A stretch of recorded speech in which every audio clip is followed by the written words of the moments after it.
Bab 1391, Lokasi. Yun Jianyu dan Yu Yanluo segera melihat ke bawah untuk memeriksa. Seberapa kuat monster itu? Di mana itu? Aku tidak bisa melihatnya lagi. Mungkin aku telah melakukan kesalahan, kata Zuan dengan nada tidak yakin. Yun Jianyu jelas menghela napas lega, yang membuat Zuan tak henti-hentinya bingung. Wanita itu memang aneh. Bagian paling pribadinya jelas telah dilihat oleh seseorang. Aku tahu apa yang terjadi, dan dia tahu apa yang terjadi. Namun sekarang, rasanya seolah-olah menunjukkannya akan membuat tercapainya hal besar tanpa alasan. Yan Suehen menatapnya. Orang ini benar-benar selalu lolos dari pembunuhan. Penyihir itu biasanya sangat pintar, namun dia ditipu tanpa tahu apa-apa. Zuan berpura-pura melihat ke sekeliling air lagi, sambil berkata, sepertinya aku telah melakukan kesalahan.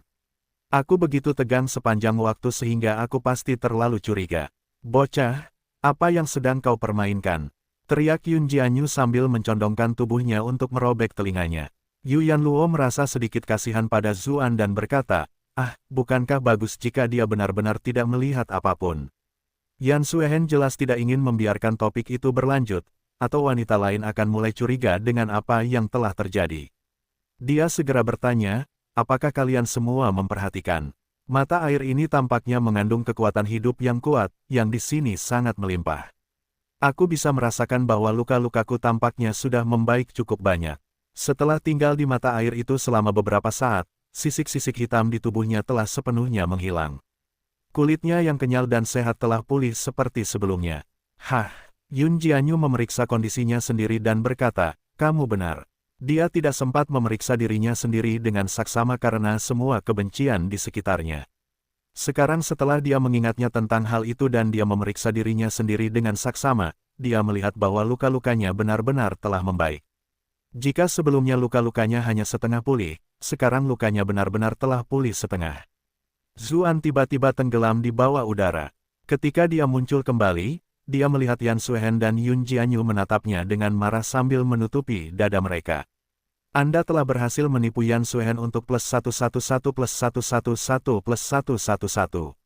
Anda telah berhasil menipu Yun Jianyu untuk +111 + 111 + 111. Bahkan Yu Yanluo pun menunjukkan ekspresi kritis di wajahnya, merasa bahwa dia telah bersikap kasar. Apa yang sedang kamu lakukan? Tanya Yun Jianyu dengan ekspresi tidak ramah. Zuan berteriak sesaat, tetapi kemudian bereaksi, menyadari bahwa mereka salah paham. Dia segera menjelaskan, saya turun untuk minum sedikit air dari mata air itu untuk melihat apakah itu beracun. Konstitusi saya istimewa, bahkan jika ada racun, itu tidak akan membunuhku. Tidak mungkin saya akan meminta Anda mencobanya sebagai gantinya. Tidak ada jawaban. Dia menambahkan, merasa sedikit bersalah, apakah aku benar-benar orang yang tidak kukenal? Yan Suehen mengangguk dalam hati, ya, benar. Sementara itu, Yun Jianyu merasa sedikit malu. Dia bertanya, mengapa kamu meminumnya? Mereka semua basah kuyup di dalam. Jangan bilang dia. Ketika melihat gadis-gadis itu menatapnya dengan aneh, Zuan benar-benar terdiam. Dia berharap, pikirkanlah, kebencian itu masuk ke dalam tubuh kita, jadi apakah itu benar-benar hanya akan tinggal di kulit kita? Organ-organ dalam kita juga pasti terkena. Berendam di sini hanya akan menghilangkan kebencian di permukaan tubuh kita. Bagaimana dengan siapa yang ada di dalam? Saya berpikir dalam hati, aku bukan Duran. Aku tidak tertarik dengan air mandi wanita. Semua wanita itu sangat cerdas. Mereka bereaksi cepat dan berkata, Anda sangat teliti. Pada saat yang sama, mereka sedikit malu karena salah paham. Semua wanita itu minum cukup banyak air mata, lalu mulai menggunakan teknik mereka untuk mencernanya. Energi hitam terakhir di sekitar mereka segera menghilang juga. Kulit mereka tampak segar kembali, menjadi sangat lembut dan lentur. Bagaimana mungkin mereka tidak senang akan hal itu? Sementara itu, Zuan merasa tidak senang, menggerutu, aku tidak ingin menjadi anak laki-laki yang cantik. Yu Yanluo berkata sambil tersenyum, kamu memang tampan sejak awal. Dia benar-benar merasa sangat senang, karena dia melihat kekasihnya menjadi semakin tampan. Wanita yang sedang sakit, lukaku sebenarnya sudah pulih sekitar 70%. Bagaimana caranya? Tanya Yun Jianyu sambil mengikuti Yan Suehen dengan sikunya. Tubuh wanita berdinding batu ini memang lembut. Yan Suehen mengusap perutnya. Dia menatap Yun Jianyu dengan cemberut dan berkata, aku juga ada di sekitar sana. Mata air ini sungguh luar biasa. Lagi pula, di alam melatih mereka jarang terluka, tetapi cederanya akan sangat serius jika terjadi. Butuh waktu 3 hingga 5 tahun untuk sembuh paling cepat dan beberapa dekade paling lambat. Mereka benar-benar telah meninggal begitu banyak dalam waktu yang singkat. Dilihat dari situ, mudah untuk melihat betapa menakjubkannya mata air itu. Kalau begitu, kalian harus minum lebih banyak, kata Zuan, senang mendengar bahwa mereka juga sudah mulai pulih. Yan Suehen memutar matanya ke arahnya dan menjawab, tidak bisakah kamu mengatakannya? Banyak hal yang jauh lebih sulit pada tahap selanjutnya. Selain itu, tubuh kita hanya dapat menyerap sedikit. Kita tidak akan dapat mengandalkan mata air ini untuk menyembuhkan lebih banyak lagi dalam beberapa waktu. Kita harus menghabiskan waktu perlahan-lahan untuk mencernanya. Zuan menggerutu melalui transmisi ini, sebenarnya, aku lebih berguna daripada mata air ini. Aku bisa menyembuhkanmu sepenuhnya. Pergi sana, jawab Yan Suehen, wajahnya memerah. Tentu saja dia tahu metode macam apa itu. Dulu, begitulah cara Cuyan pulih sepenuhnya. Namun, proses perawatan itu berlanjut selama beberapa bulan. Jika dia diselamatkan dengan cara yang sama, dia lebih baik mati saja. Zuan tidak menyangka Yan Suehen yang biasanya angkuh dan murni akan menggunakan kata-kata kasar. Dia terdiam pelan dan berkata, kalau begitu, mari kita simpan sebagian air mata ini sebagai cadangan. Kali ini, semua wanita setuju. Mereka mengeluarkan bejana untuk menyimpan udara, masing-masing dari mereka menyimpan setidaknya satu wadah. Mereka juga ingin membawa lebih banyak, tetapi air mata yang penuh itu bukanlah sesuatu yang dapat disimpan oleh siapapun. Itu harus berupa artefak magis khusus, jadi hanya itu yang bisa mereka bawa. Kali ini, Yu Yanluo berkata dengan gembira, saya bisa merasakan bahwa pelatihan saya telah meningkat pesat. Kekuatan mental saya juga telah jauh lebih kuat dari sebelumnya. Yan Suehen mencengkeram dahinya untuk memeriksa pergelangan tangannya. Jika itu orang lain, Yu Yanluo tidak akan menunjukkan titik vital seperti itu padanya. Namun, setelah sekian lama bersama, mereka sudah berteman, jadi Yu Yanluo tidak menolaknya sama sekali dan membiarkan Yan Suehen memeriksa kondisinya. Beberapa saat kemudian, Yan Suehen berkata sambil mengangguk, kamu telah mencapai titik kritis untuk menjadi seorang master. Begitu kita meninggalkan tempat ini, aku akan mengawasimu. Seharusnya tidak akan ada terlalu banyak masalah dalam menerobosnya. Yu Yanluo terkejut sekaligus senang, lalu berkata, terima kasih, Kakak Yan. Lagi pula, di masa lalu, dia sudah terjebak di peringkat ke-8 selama bertahun-tahun. Meskipun kekuatannya sebenarnya tidak dapat diukur dengan kultivasinya, peringkat kultivasinya masih stagnan. Sementara itu, meningkatkan, berlatih seseorang lebih jauh hanya akan menjadi semakin lambat seiring berjalannya waktu. Namun, selama beberapa bulan terakhir, penyembuhannya meningkat sangat cepat. Sekarang, dia akan menjadi master. Dia merasa seperti sedang bermimpi. Adik kecil Yu terlalu sopan, kata Yan Suehen, merasa sedikit malu. Dia melirik ke arah Zuan, lalu dengan cepat mengalihkan pandangannya. Dia merasa sangat bersalah karena telah mencuri pria Yu Yanluo, dan tentu saja ingin melakukan yang terbaik untuk menebusnya. Di sampingnya, Yun Jianyu bertanya kepada Zuan, An kecil, bagaimana denganmu? Apakah kamu mendapat manfaat? Saya tidak yakin, kata Zuan. Saya tidak merasa telah membuat terobosan besar, tetapi bentuk manusia pahlawan tampaknya telah maju lebih dari setengah jalan. Wah, bakatmu benar-benar mengerikan, seperti yang diduga, kata Yun Jianyu sambil mendesah kagum. Sudah berapa lama kita berendam di sini? Jika waktunya cukup, tidak akan terlalu sulit bagimu untuk membuat terobosan yang lebih besar. Tahukah kau, baik wanita yang memiliki batu ini maupun aku membutuhkan waktu beberapa tahun untuk menembus wujud manusia pahlawan. Zuan sebenarnya ingin bertanya berapa usia mereka saat itu, tetapi dia tahu itu sama saja dengan mengundang malapetaka. Dia hanya bisa berkata dengan menyesal, sayang sekali, tapi jumlah air yang bisa kita bawa terlalu sedikit. Yan Suehen tiba-tiba teringat sesuatu. Dia bertanya, adik Yu, keluarkan lukisan duniamu. Apakah di sana tidak ada sungai? Ya, kata Yu Yanluo, matanya berbinar. Maksudmu membimbing musim semi ini ke dalam lukisan dunia, kan? Namun, dia langsung menjawab dengan kecewa, saya masih belum memiliki kemampuan itu. Yan Suehen berkata, saya bisa mencobanya. Dia mendesak Yu Yanluo untuk membuka lukisan dunia. Kemudian, dia menggambar beberapa rune biru di udara, dan tangannya yang lebih kuat, membentuk serangkaian segel yang rumit. Yun Jianyu merasa kagum. Tidak mengherankan jika wanita bertubuh batu ini mampu meyakinkan begitu banyak tokoh ortodoks tentang statusnya. Hanya segel itu saja yang membuatnya tampak seperti makhluk abadi yang luar biasa. Yan Suehen menunjuk ke arah matanya. Lapisan cahaya putih mengelilingi mata air itu. Lalu, dia perlahan mengangkat bahunya. Mata air itu berubah menjadi sungai dan memasuki lukisan dunia. Raungan kemarahan yang menggetarkan terdengar dari kaki gunung. Dia merasakan bahwa mata air itu sedang dicuri. Tauhu meninggalkan Kaisar Iblis dan bergegas menaiki Gunung Ap 1392, mengapa rasanya tidak enak.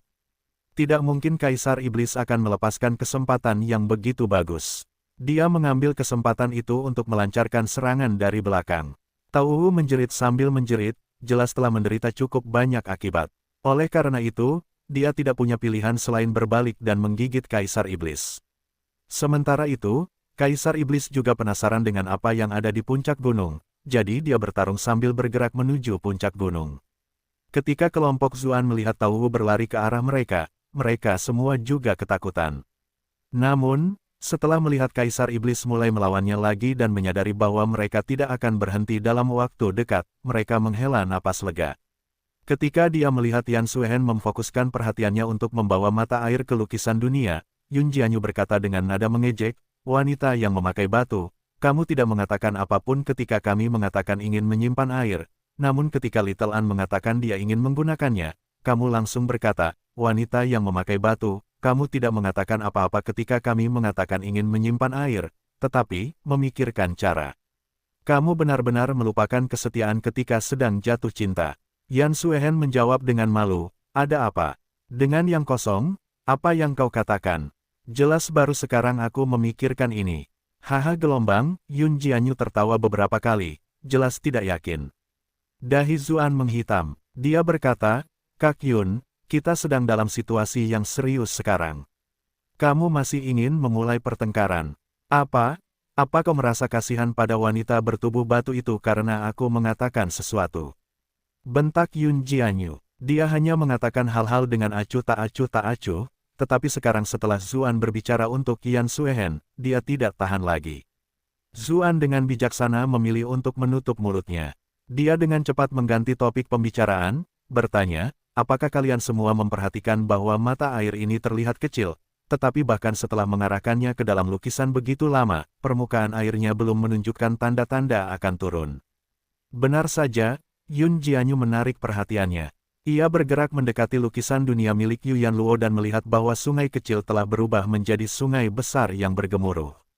Sudah ada sejumlah besar mata air di dalamnya, namun mata air itu masih belum menunjukkan tanda-tanda mengering. Mungkin mata air ini dapat menghasilkan mata air ajaib seperti ini tanpa henti, atau terhubung ke perairan besar di luar sana, kata Yun Jianyu sambil mendesah. Ini benar-benar harta karun tersendiri. Sayangnya, kita tidak bisa mengambil semuanya. Zuan terkejut saat mendengarnya. Dia minum air itu, lalu mengerucutkan bibirnya, berkata, sekarang ada rasa asin, begitu pula bau laut. Laut, semua wanita tercengang. Ketika melihat ekspresi mereka yang polos dan murni, Zuan harus mengakui bahwa wanita di dunia ini memang polos, bahkan seseorang seperti Yun Jianyu dari Sekte Iblis. Kalau mereka berasal dari dunia sebelumnya, mereka pasti sudah berpikir aneh-aneh. Dia berkata, ahem, sebenarnya, mata air ini tidak ada habisnya. Rasanya sudah sedikit berbeda dari sebelumnya. Udara ini mungkin diisi ulang dari tempat lain. Tentu saja, efek air ini juga tidak dapat dibandingkan dengan mata air awal. Saat itulah Yan Suehen mengerang, dan merasakan tubuhnya menjadi sedikit lemah. Aliran air mata air yang diarahkan ke lukisan dunia dengan tangannya juga berhenti. Namun, dia masih menenangkan dirinya, lalu menggunakan beberapa segel untuk menyegel air sepenuhnya di dalam lukisan dunia.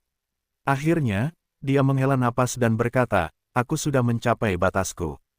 Hanya ini yang bisa aku segel di dalam. Anda sudah melewati setengah musim semi. Tuan, Anda sudah bekerja keras. Bagaimana kalau pijat bahu? Zuan menyarankan untuk menghiburnya, Yan Suehen langsung menatapnya dan menjauh darinya. Yun Jianyu tidak bisa menahan tawa dan berkata, "Nak, kamu benar-benar berani. Kau bahkan berani mengambil keuntungan dari wanita yang memiliki batu itu." Ketika dia melihat bagaimana mereka berdua saling menghindari, dia tidak merasa curiga. Sementara itu, Yu Yanluo melakukannya, tetapi dia baru saja meminta bantuan Yan Suehen, jadi dia tidak bisa mengatakan apa-apa. Sebaliknya, dia berkata, "Aku akan menyimpan mata air ini di lukisan dunia untuk saat ini. Jika kakak perempuan membutuhkannya, silakan datang dan manfaatkan kapan saja." Adapun Zuan, dia sudah menjadi kekasihnya, jadi tidak perlu mengatakan apa-apa lagi. Yan Suehen jelas merasakan keintiman yang tersirat dalam kata-kata itu. Dia merasa sedikit aneh di dalam hatinya saat berkata, "Betapa kerasnya aku bekerja untuk menutup mata air ini, itu satu hal, tetapi penyihir itu tidak melakukan apapun. Hak apa yang dimilikinya?" Mata Yun Jianyu membelalak. Dia berharap, "Wanita yang sedang jatuh cinta, tampaknya kau kurang bertenaga. Bukankah aku sudah mengawasi sekitar selama ini? Apalagi bagaimana aku menyelamatkanmu sebelumnya?" Yu Yanluo segera menasihati mereka. "Jangan berdebat, kita telah melalui banyak hal, dan kita sudah seperti saudara. Mengapa harus ada perbedaan di antara kita? Siapa adiknya?" Yun Jianyu dan Yan Suehen berkata bersamaan sambil mengalihkan pandangan. Yun Jianyu berpikir dalam hatinya bahwa Little An adalah muridnya, jadi sampai batas tertentu, dia adalah senior Yu Yanluo. Menjadi saudara kandung setelah sekian lama benar-benar kehilangan. Yang terpenting, akan sangat buruk jika Hong Lei tiba-tiba dipaksa memperlakukan Yu Yanluo secara berbeda selama sisa hidupnya. Namun, dia segera berhenti memikirkannya. Apakah sekte suci kita sangat ketat dengan aturan? Hong Lei dan aku akan melakukan apa yang kami inginkan."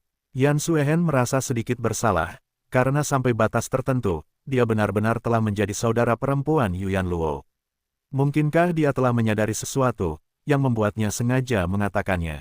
Dia berpikir, ini semua salahan karena bermain-main bahkan dalam situasi seperti ini. Dia benar-benar menyadari sesuatu. Anda telah berhasil menipu Yan Suehen untuk plus 555 plus 555 plus 555. Zuan melompat ketakutan. Mengapa dia tiba-tiba menjadi marah? Dia berpikir, hati wanita itu benar-benar misterius seperti lautan dan halus seperti jarum. Mereka tiba-tiba mendengar suara gemuruh yang semakin dekat. Saat Kaisar Iblis dan Tauhu bertarung, mereka perlahan-lahan semakin dekat ke gunung. Mereka hanya berjarak sekitar 1 kilometer dari mata air. Bagi para petualang, itu bukanlah jarak yang jauh. Kelompok itu sudah bisa melihat banyak luka di tubuh Tauhu. Jelaslah bahwa Tauhu tidak bersenang-senang dalam pertempuran ini. Namun, tidak ada darah yang keluar dari lukanya, sebaliknya, ada unsur energi hitam. Itu jelas terbuat dari kebencian yang sama yang telah lama ada di sekitar kelompok Zuan. Justru karena dia memiliki keraguan tentang energi kebencian itulah Kaisar Iblis tidak segera membunuh Tauhu.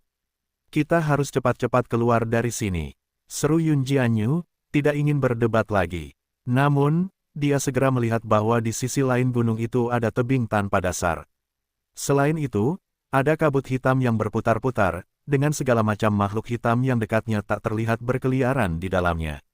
Mereka tampak agak mirip burung gagak. Akan tetapi, bagaimana mungkin burung gagak di tempat seperti itu adalah burung gagak biasa?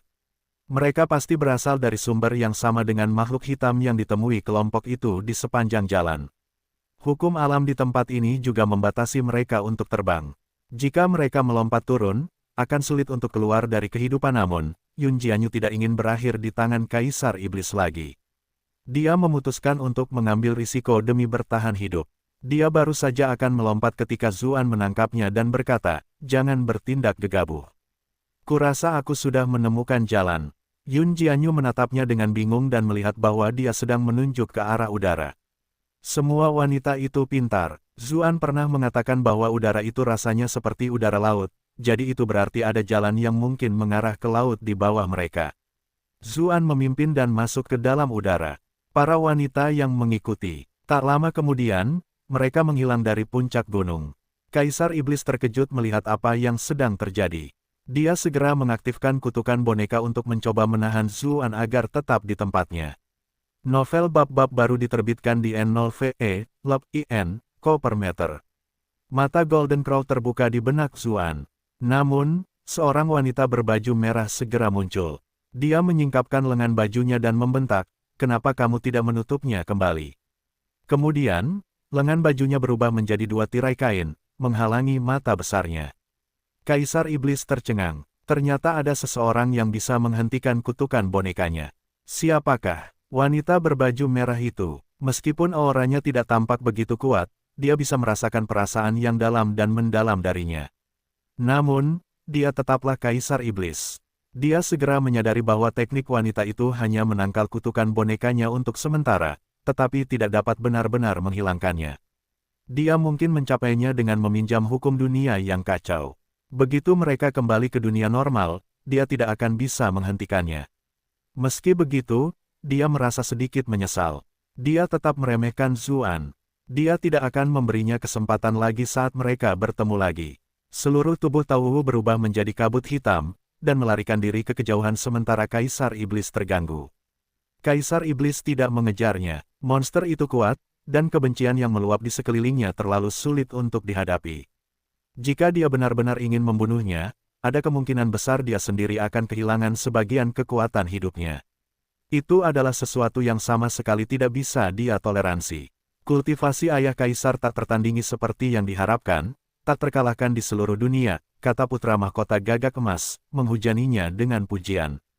Setengahnya hanya sanjungan, sementara setengahnya lagi tulus. Bahkan monster yang begitu mengerikan telah dikalahkan. Wu Liang juga menyanjung Kaisar Iblis dengan gila-gilaan, pilihan kata-katanya berada pada tingkat bahasa yang berbunga-bunga dan penuh warna. Bahkan mata putra mahkota gagak emas terbelalak tak percaya. Baiklah, cukup menjilat, kata Kaisar Iblis. Dia hanya sedang tidak bersemangat. Dengan gerakan lengan bajunya, dia membawa mereka berdua ke puncak gunung. Ini adalah mata air spiritual, seru Wu Liang. Mereka bisa merasakan energi spiritual yang meluap dari mata air itu bahkan dari jauh. Lebih jauh lagi, itu benar-benar menyapu bersih efek kebencian dari sebelumnya. Wu Liang bahkan mulai meneteskan air liur. Namun, Kaisar Iblis menatapnya dengan dingin. Wu Liang segera berkata, "Yang mulia Kaisar Iblis, silakan bersenang-senang. Orang rendahan ini akan berjaga di luar." Dalam hati, dia mengutuk, mengetahui bahwa tidak mungkin semua itu akan dibagikan kepadanya. Ketika dia melihat mata air itu, ekspresi Kaisar Iblis menjadi agak bersemangat karena dia bisa merasakan kekuatan hidup yang kaya terpancar darinya. Itulah yang paling dia butuhkan saat ini. Karena itu, dia membuka mulutnya untuk pertama kalinya, menyedot sebagian air langsung ke mulutnya. Dia baru saja bertempur hebat melawan Tauwu, dan ada sedikit energi hitam di sekelilingnya, energi itu segera meredup, lalu segera menghilang sepenuhnya. Dia tertawa terbahak-bahak, berseru, "Itu benar-benar dapat mengisi kembali kekuatan hidup. Itu telah memperpanjang hidup saya setidaknya 3 tahun, haha. Perjalanan ini tidak sia-sia." Namun dia segera mengerutkan kening dan berseru, "Hah? Mengapa ada bau pesing?" Iklan oleh Pub Future, bab 1393, apa yang terjadi? Sementara itu, ketika mendengar bahwa musim semi Kaisar Iblis telah berusia setidaknya 3 tahun, putra mahkota langsung merasa hatinya menjadi dingin. Bagaimanapun, dia telah menunggu selama bertahun-tahun. Ayahnya sudah hampir mati, dan posisi Kaisar Iblis akan diserahkan kepadanya dalam beberapa hari. Namun sekarang, dia telah mengetahui bahwa semuanya akan ditunda 3 tahun, atau mungkin lebih. Bagaimana mungkin dia bisa menahannya? Namun, tidak ada yang bisa dia lakukan. Bagaimanapun, seluruh negeri itu milik ayahnya, dan ada perbedaan yang terlalu besar dalam melatih mereka. Bahkan jika dia membenci situasi itu, tidak berarti dia bisa mencoba mencuri posisi itu. Dia hanya bisa menghibur dirinya sendiri, sambil berpikir, 3 tahun tidaklah terlalu buruk. Tidak terlalu lama, khususnya bagi para petualang, itu mungkin hanya satu contoh dari pelatihan mandiri. Saat itu, Kaisar Iblis bertanya kepadanya, jadi dia menjawab, "Putramu juga akan mencicipinya." Jika ayahnya mendapat tambahan 3 tahun lagi dalam rentang hidupnya, dia sendiri juga harus mendapatkan setidaknya 3 tahun. Ketika dia melihat bahwa ayahnya tidak menghentikannya, dia dengan hati-hati berlutut di dekat mata air dan menyesapnya. Matanya langsung membelalak, karena kekayaan itu memenuhi seluruh tubuhnya dengan perasaan nyaman. Di samping itu, Kekuatan hidup yang melimpah membuatnya merasa seolah-olah dia telah memperoleh lebih dari sekadar 3 tahun. Saya telah mendapatkan jackpot yang luar biasa. Namun, rasanya memang agak aneh. Ia berkomentar, rasanya seperti ada sedikit bau seperti urin. Mungkin ini adalah rasa alami dari mata air spiritual yang langka ini. Kaisar Iblis mengangguk dan berkata, mungkin memang begitu. Putra mahkota gagak emas berkata, Ayah Kaisar, karena mata air ini dapat memperpanjang umurmu, maka minumlah sedikit lagi. Kaisar Iblis sedikit tersentuh. Namun, dia menjawab, sungguh contoh yang langka dari bakti kepada orang tua. Namun, itu tidak perlu.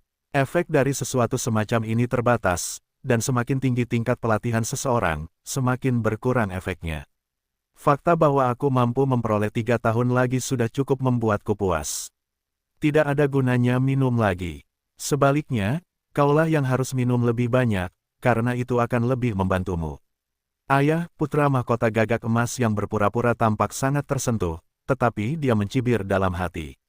Dia tidak sebodoh itu, dia tahu memang begitulah cara kerjanya. Jika tidak, dia akan marah jika meminta sebagian.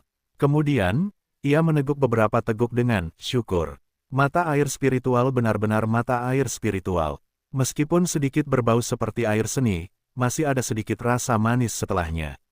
Wu Liang tidak bisa menahan diri untuk tidak menelan ludah ketika melihat penampilan sang putra mahkota yang mabuk. Namun, dia tahu bahwa seorang tawanan seperti dia jelas tidak memiliki hak untuk menikmati hal seperti itu. Entah kenapa, mata air spiritual ini membuatku merasa tidak sempurna, kata Kaisar Iblis sambil mengerutkan kening, sepertinya setengah dari isinya hilang, jadi efeknya sangat berkurang. Putra mahkota gagak emas langsung meludah, pasti bajingan Zuan yang mencuri setengah mata air itu. Bocah itu benar-benar jahat, kita seharusnya sudah membunuhnya sejak lama. Kaisar Iblis menebarkan tangannya, dan proyeksi telapak tangan muncul untuk mengambil semua air, mata air. Dengan begitu, dia akan dapat mengejar Zuan yang melarikan diri. Wu Liang benar-benar tercengang, keterampilan seorang dewa bumi benar-benar tak terbayangkan. Zuan dan yang lainnya pasti akan mendapat masalah sekarang. Tepat pada saat itu, Kaisar Iblis mengerutkan kening. Kemudian, dia mengucapkan tangannya beberapa kali lagi. Pada akhirnya, dia menarik tangannya kembali dengan ekspresi muram. Ayah Kaisar, ada apa? Putra mahkota gagak emas bertanya dengan mendesak. Kali ini dia benar-benar khawatir. Kaisar Iblis berkata sambil melotot, mata air ini tidak terlihat besar, tetapi di dalamnya tak berujung. Mereka telah melarikan diri. Putra mahkota gagak emas berkata, Ayah Kaisar, jangan khawatir, mereka tidak akan bisa melarikan diri pada akhirnya. Mata air spiritual yang mereka bawa juga pasti tersimpan dengan baik. Selama kamu menangkap mereka, kamu bisa mendapatkan semuanya kembali. Namun dalam hatinya, dia berdoa sungguh-sungguh supaya si bajingan kecil Zuan itu tidak tertangkap. Kaisar Iblis merasa sangat senang. Saya merasa bahwa putranya menjadi semakin bisa diandalkan. Ia melambaikan tangannya dan menyedot air mata ke dalam lengan bajunya, menyimpannya dengan cara yang tidak diketahui. Dia kemudian berkata, ayo kita pergi. Setelah selesai mengambil udara, ia berbalik dan menuruni gunung. Dengan bantuan mata air spiritual, dia tidak perlu takut lagi seperti sebelumnya. Putra mahkota gagak emas tercengang, lalu bertanya, apakah kita tidak akan mengejar mereka di bawah air?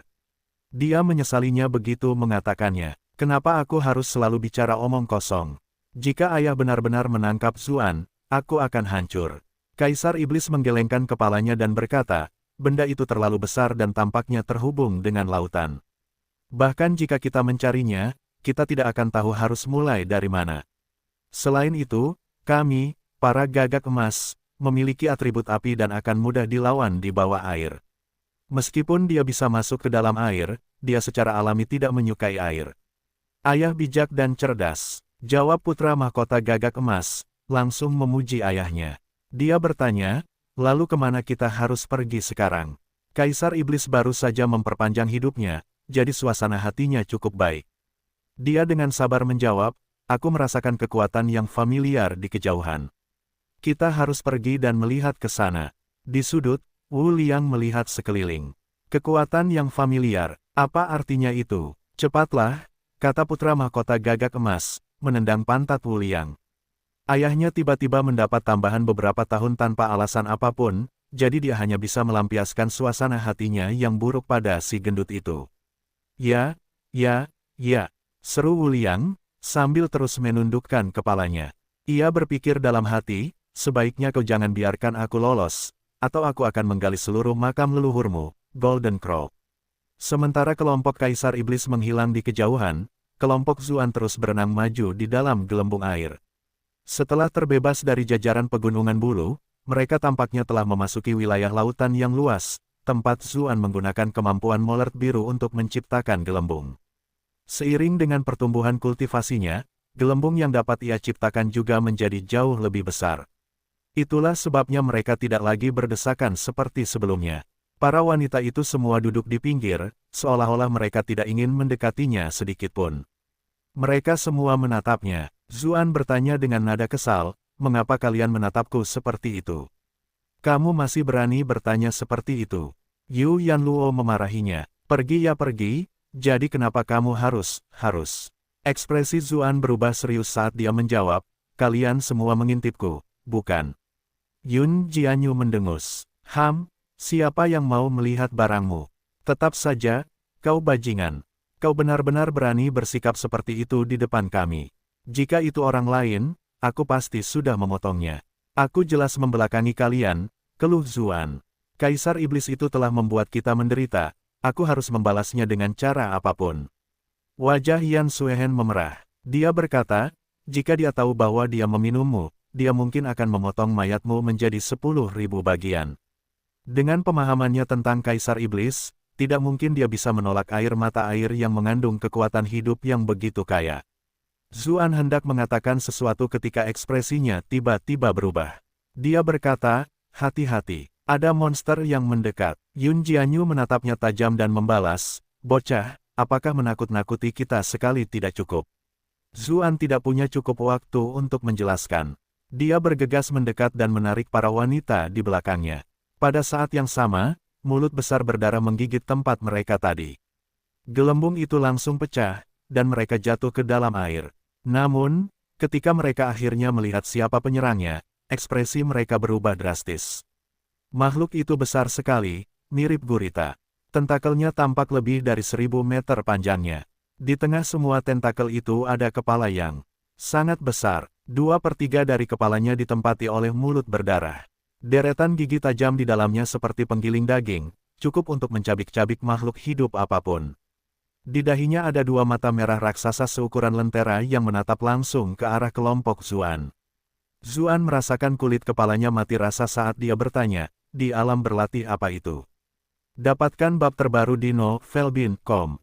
Yan Suehen menelan ludah dan menjawab, "Aku tidak tahu, tapi seharusnya lebih tinggi dari milik kita." Yun Jianyu bertanya dengan tidak sabar, "Bukankah itu sudah jelas?" Suara Mili yang gelisah memanggil dalam benak Zuan, binatang tingkat Grandmaster jiwa yang naik pangkat. "Nah, bagaimana mungkin kau seberuntung ini? Mengapa kau selalu bertemu dengan makhluk yang sangat kuat kemanapun kau pergi?" Dia benar-benar lelah. Jiwanya terikat padanya, jadi jika dia mati, dia juga akan mati. Namun, pria ini sama sekali tidak menghargai hidupnya, terus-menerus memprovokasi lawan yang sangat kuat. Zuan langsung putus asa. Jiwa meningkat, Yan Suehen dan Yun Jianyu hanya berada pada level jiwa kebijaksanaan. Makhluk ini berada di alam kultivasi yang jauh lebih tinggi dari mereka. Monster biasanya juga lebih kuat dari kultivator dengan peringkat yang sama. Makhluk ini adalah sesuatu yang bahkan Yan Suehen atau Yun Jianyu di puncaknya tidak bisa kalah. Apa yang terjadi dengan wilayah tak dikenal ini? Mengapa ada makhluk-makhluk yang sangat menakutkan di mana-mana? AB 1394, Kejanggalan dalam Krisis. Mereka baru saja bertemu dengan salah satu dari 4 bahaya, Tahu. Monster itu telah memenuhi seluruh gunung dengan kebencian dan memiliki kekuatan yang sebanding dengan Kaisar Iblis. Sekarang, mereka telah bertemu dengan monster laut jiwa yang meningkat. Visit n0v.l-b-i-n-n.com untuk pengalaman membaca novel terbaik. Jiwa yang naik tidak jauh dari tingkat keabadian bumi. Lebih jauh lagi, ia berada di wilayah asalnya, jadi bahkan jika Tahu datang untuk mengganggunya, tidak ada hal baik yang menantinya. Zuan berpikir dalam hati bahwa peruntungannya benar-benar buruk hari ini. Ia bahkan mulai bertanya-tanya apakah ada yang salah dengan wilayah tak dikenal kali ini. Meskipun wilayah yang sebelumnya dikenal berbahaya, belum pernah ada makhluk yang begitu menakutkan. Saat ini, ia merasa seperti pemain pemula yang tidak sengaja memasuki ruang bawah tanah tingkat tertinggi.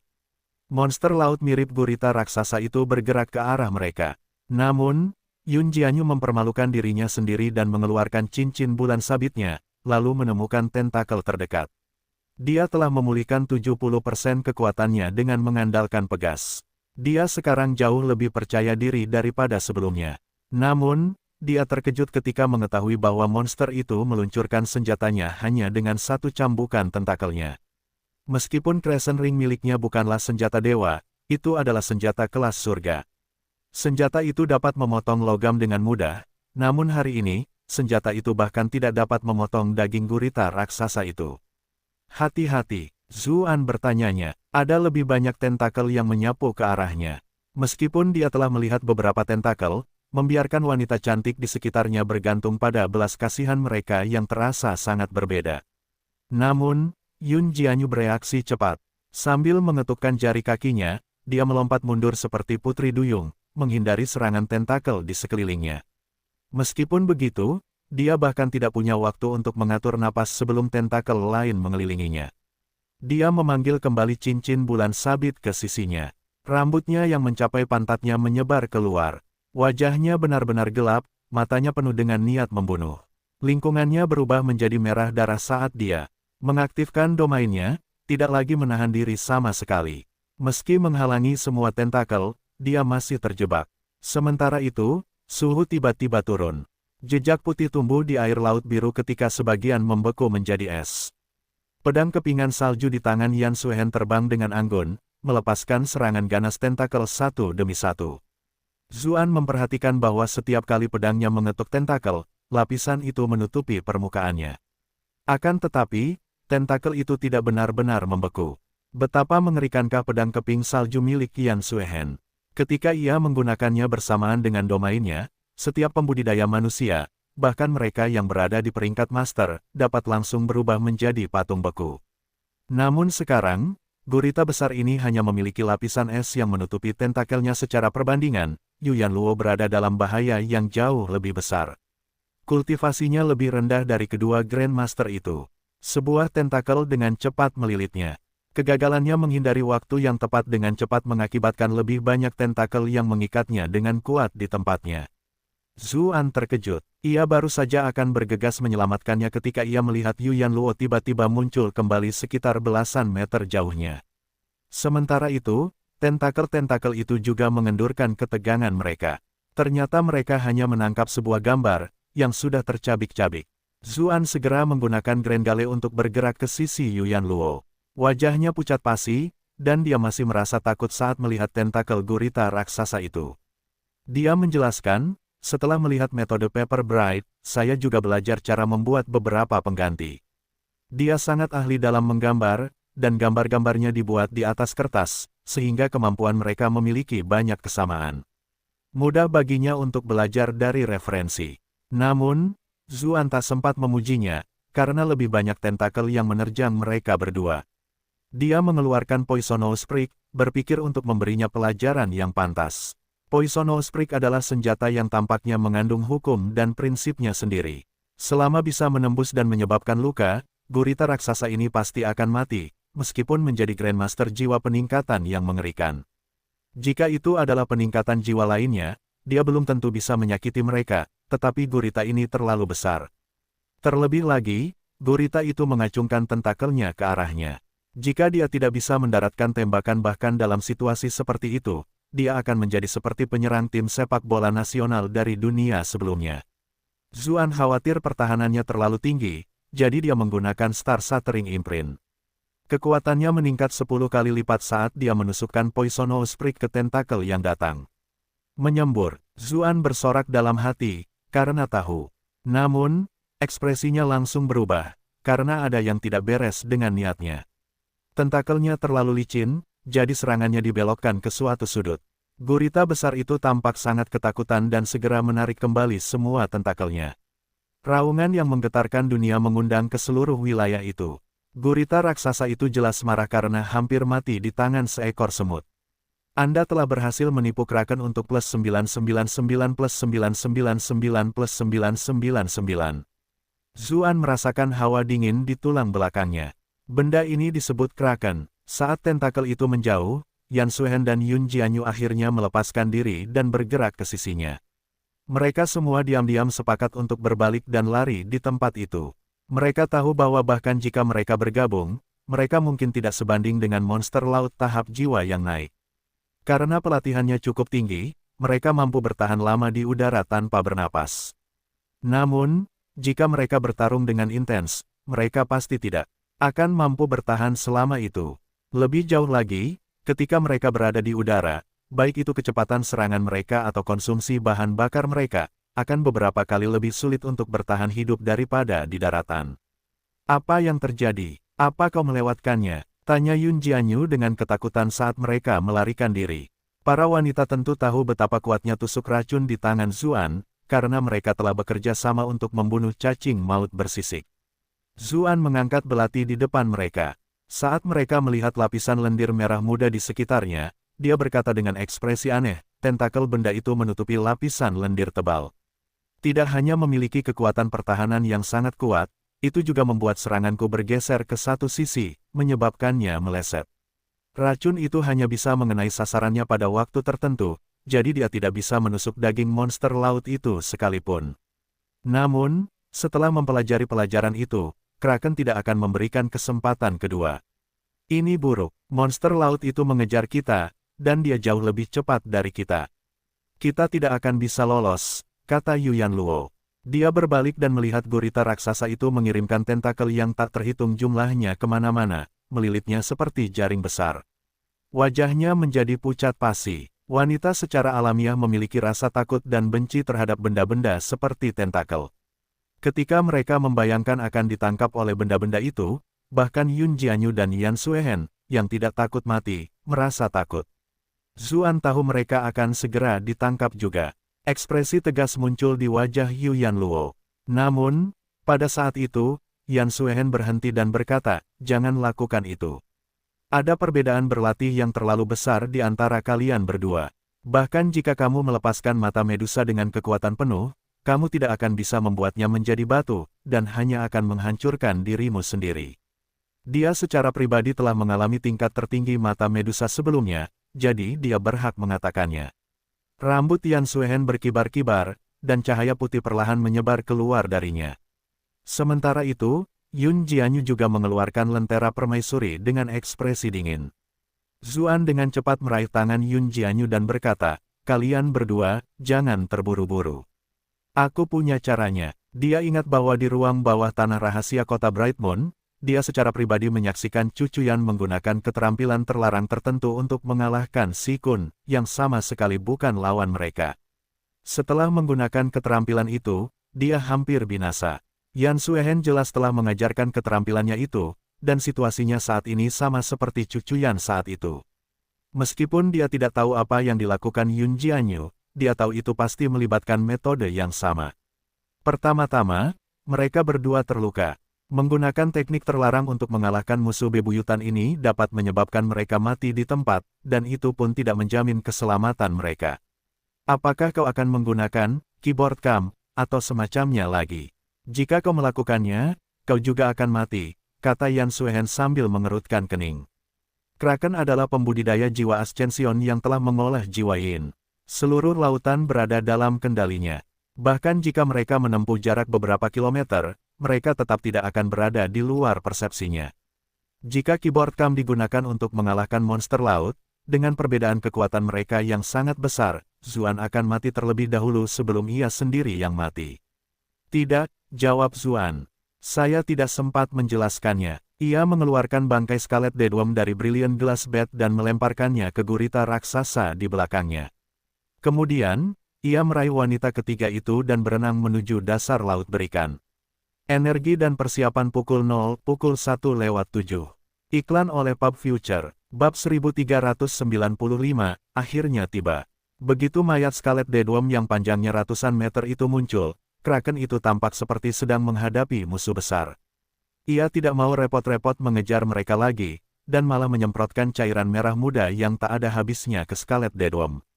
Zuan melihatnya saat dia berbalik dan tidak bisa menahan perasaan aneh. Bukankah gurita menyemprotkan tinta? Mengapa benda ini berwarna merah muda? Dia tiba-tiba teringat sesuatu dan menyimpan cairan yang ada ditusuk racun ke dalam botol kecil. Yan Suehen tidak dapat menahan diri untuk tidak mengerutkan kening ketika melihat hal itu, lalu bertanya, untuk apa kamu mengumpulkan barang-barang ini? Barang ini terlihat istimewa, mungkin akan berguna di masa depan. Jawab Zuan. Menjijikkan, kata Yun Jianyu dengan ekspresi jijik. Kenangan tentang kemunculan gurita raksasa yang tiba-tiba itu jelas meninggalkannya dengan bayangan psikologis. Yu Yanluo tanpa sadar bergeser ke satu sisi. Ketika Kraken melihat bahwa Scarlet Deadworm tidak bereaksi, ia mengulurkan tangan dan melilitkan tentakel di sekitar tubuh cacing itu, memastikan untuk menghindari rahangnya yang mengerikan. Saat tentakel itu menyentuh Scarlet Deadworm, asap mengepul dari permukaannya. Zuan dan yang lainnya tercengang. Mereka telah melihat betapa tangguhnya cacing maut bersisik dengan mata kepala mereka sendiri, namun ia dirusak oleh gurita ini dengan mudahnya. Kraken akhirnya memastikan bahwa Scarlet Deadworm telah mati. Tentakel yang tak terhitung jumlahnya melilit mayat besar itu, lalu mengarahkannya ke mulut monster itu. Meskipun jaraknya jauh, suara retakan yang mengikutinya masih terdengar jelas. Zuan dan yang lainnya menggigil. Mulut monster gurita ini keterlaluan. Ia benar-benar memakan cacing maut bersisik begitu saja. Ia bahkan tidak mau mengupas cangkangnya. Yun Jianyu bertanya dengan ekspresi serius, "An kecil, apakah kamu benar-benar punya solusi?" Monster itu telah menciptakan jiwa yin-nya. Tidak peduli seberapa jauh kita melangkah, kita tidak akan bisa lepas dari persepsinya. Dia berasumsi bahwa kultivasi Zuan terlalu rendah dan dia tidak memahami keterampilan orang-orang di level itu, sehingga menyebabkan dia membuat penilaian yang salah. Yu Yanluo bertanya, apakah kau menggunakan cacing maut bersisik itu untuk memenuhi kebutuhan monster itu, sehingga ia tidak tertarik lagi pada kita? Yan Suehen menggelengkan kepalanya. Untuk makhluk tingkat ini, keinginan mereka untuk makan cukup rendah. Dia sudah mulai melawan kita, jadi dia tidak akan menyerah begitu saja. Wajah Yu Yanluo tampak malu ketika mendengar penjelasan itu. Zuan berkata, jangan khawatir, aku punya caranya. Kemudian, dia tidak menambahkan apapun lagi dan malah membawa wanita-wanita itu lebih dalam, bergerak menuju dasar laut.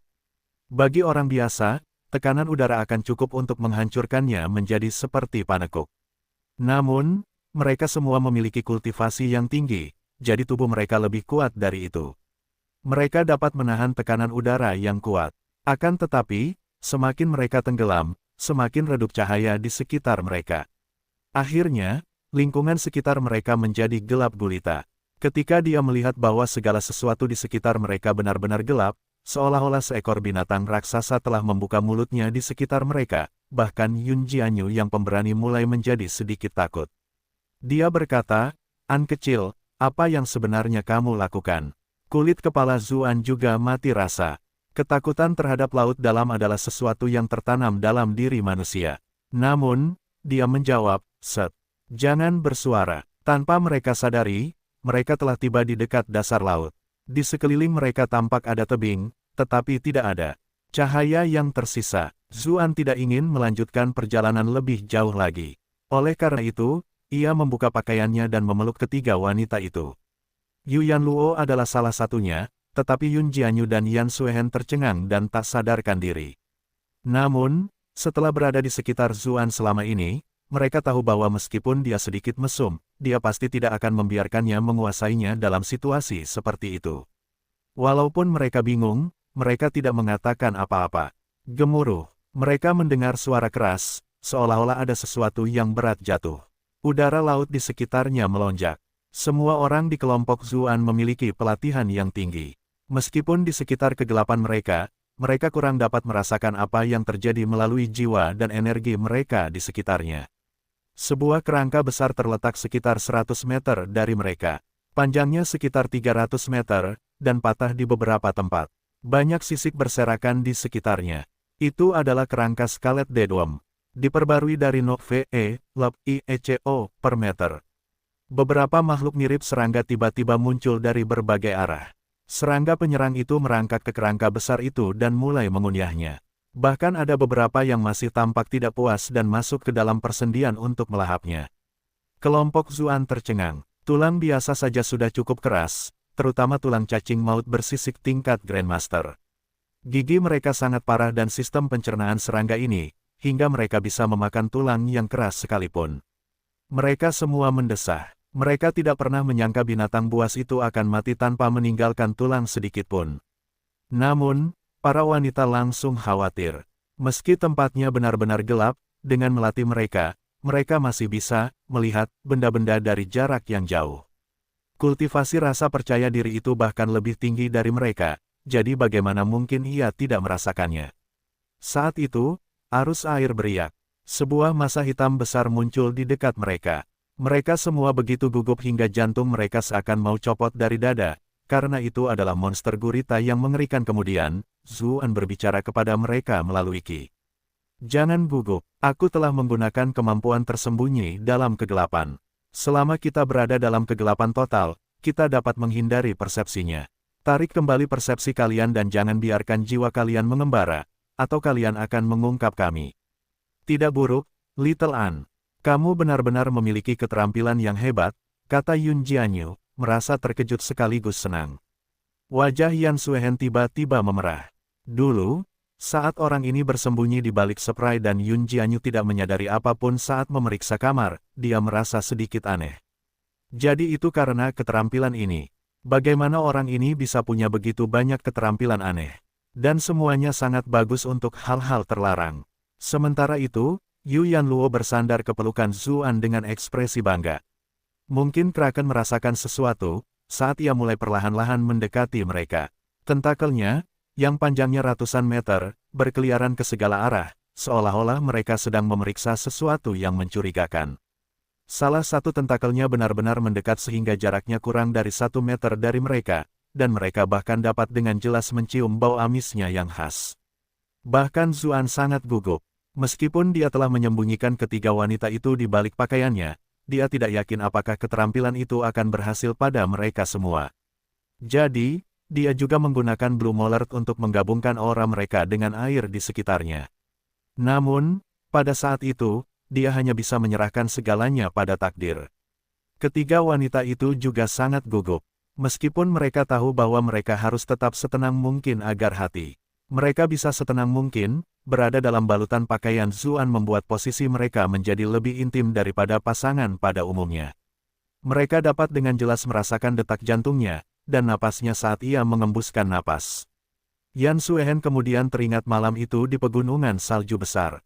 Saat itu, dia menggendongnya seperti itu, kuat dan berani. Yun Jianyu bahkan lebih tidak nyaman. Dengan status dan sifatnya, dia biasanya tidak akan begitu dekat dengan pria manapun.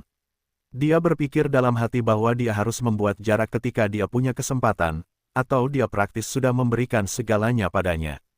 Yang terpenting, ini adalah pria muridnya, seseorang yang tidak bisa dia bunuh atau curi. Subjek itu benar-benar sesuatu yang tidak bisa dia hindari untuk dipikirkan. Yu Yanluo menempelkan telinganya ke dada Zuan, mendengarkan detak jantungnya dengan tenang. Ia berpikir, jika mereka berdua bisa bersama seperti ini selamanya, betapa menakjubkannya itu. Sayangnya, ada dua wanita di sampingnya yang menghalangi. Hubungan mereka dengan Zuan juga tampak berbeda dari sebelumnya. Kau pikir aku tidak akan menyadari apapun? Sementara itu, kelompok Kaisar Iblis berjalan menuju pusat pegunungan. Wu Liang berusaha menjadi tenaga listrik untuk mengamati daerah sekitarnya dan mengenali kemungkinan sumber bahaya. Dia tidak punya pilihan, karena begitu kelompok Zuan menghilang, dialah yang harus memimpin jalan. Namun, jika dia tidak memiliki keterampilan untuk meramalkan bahaya, dia akan mati terlebih dahulu jika mereka menghadapi bahaya. Meski begitu, mereka masih menghadapi beberapa monster gelombang. Namun, tidak ada satupun yang lebih menakutkan daripada yang mereka hadapi di Gunung Bulu. Untungnya, dia dan putra mahkota gagak emas sudah cukup untuk menghadapinya. Kaisar Iblis bahkan tidak perlu bertindak. Yang mulia, jalan di depan penuh dengan bahaya. Mari kita ambil jalan lain saja, kata Wu Liang setelah mengeluarkan roda ramalan dan melakukan beberapa perhitungan.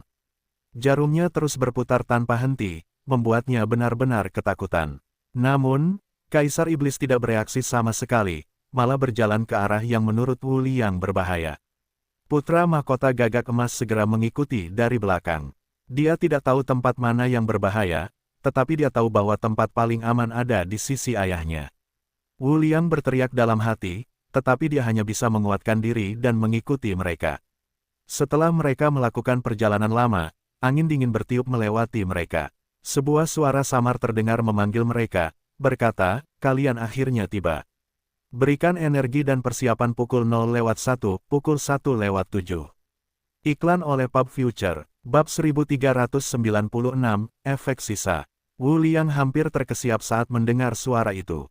Dia bertanya sambil menggigil, apakah kita bertemu dengan beberapa Zonzi, khususnya yang berusia ribuan tahun?" "Tidak, yang berusia 10.000 tahun, satu. Sebagai seseorang yang sering masuk ke dalam makam, ia seringkali bertemu dengan orang mati yang bangkit kembali.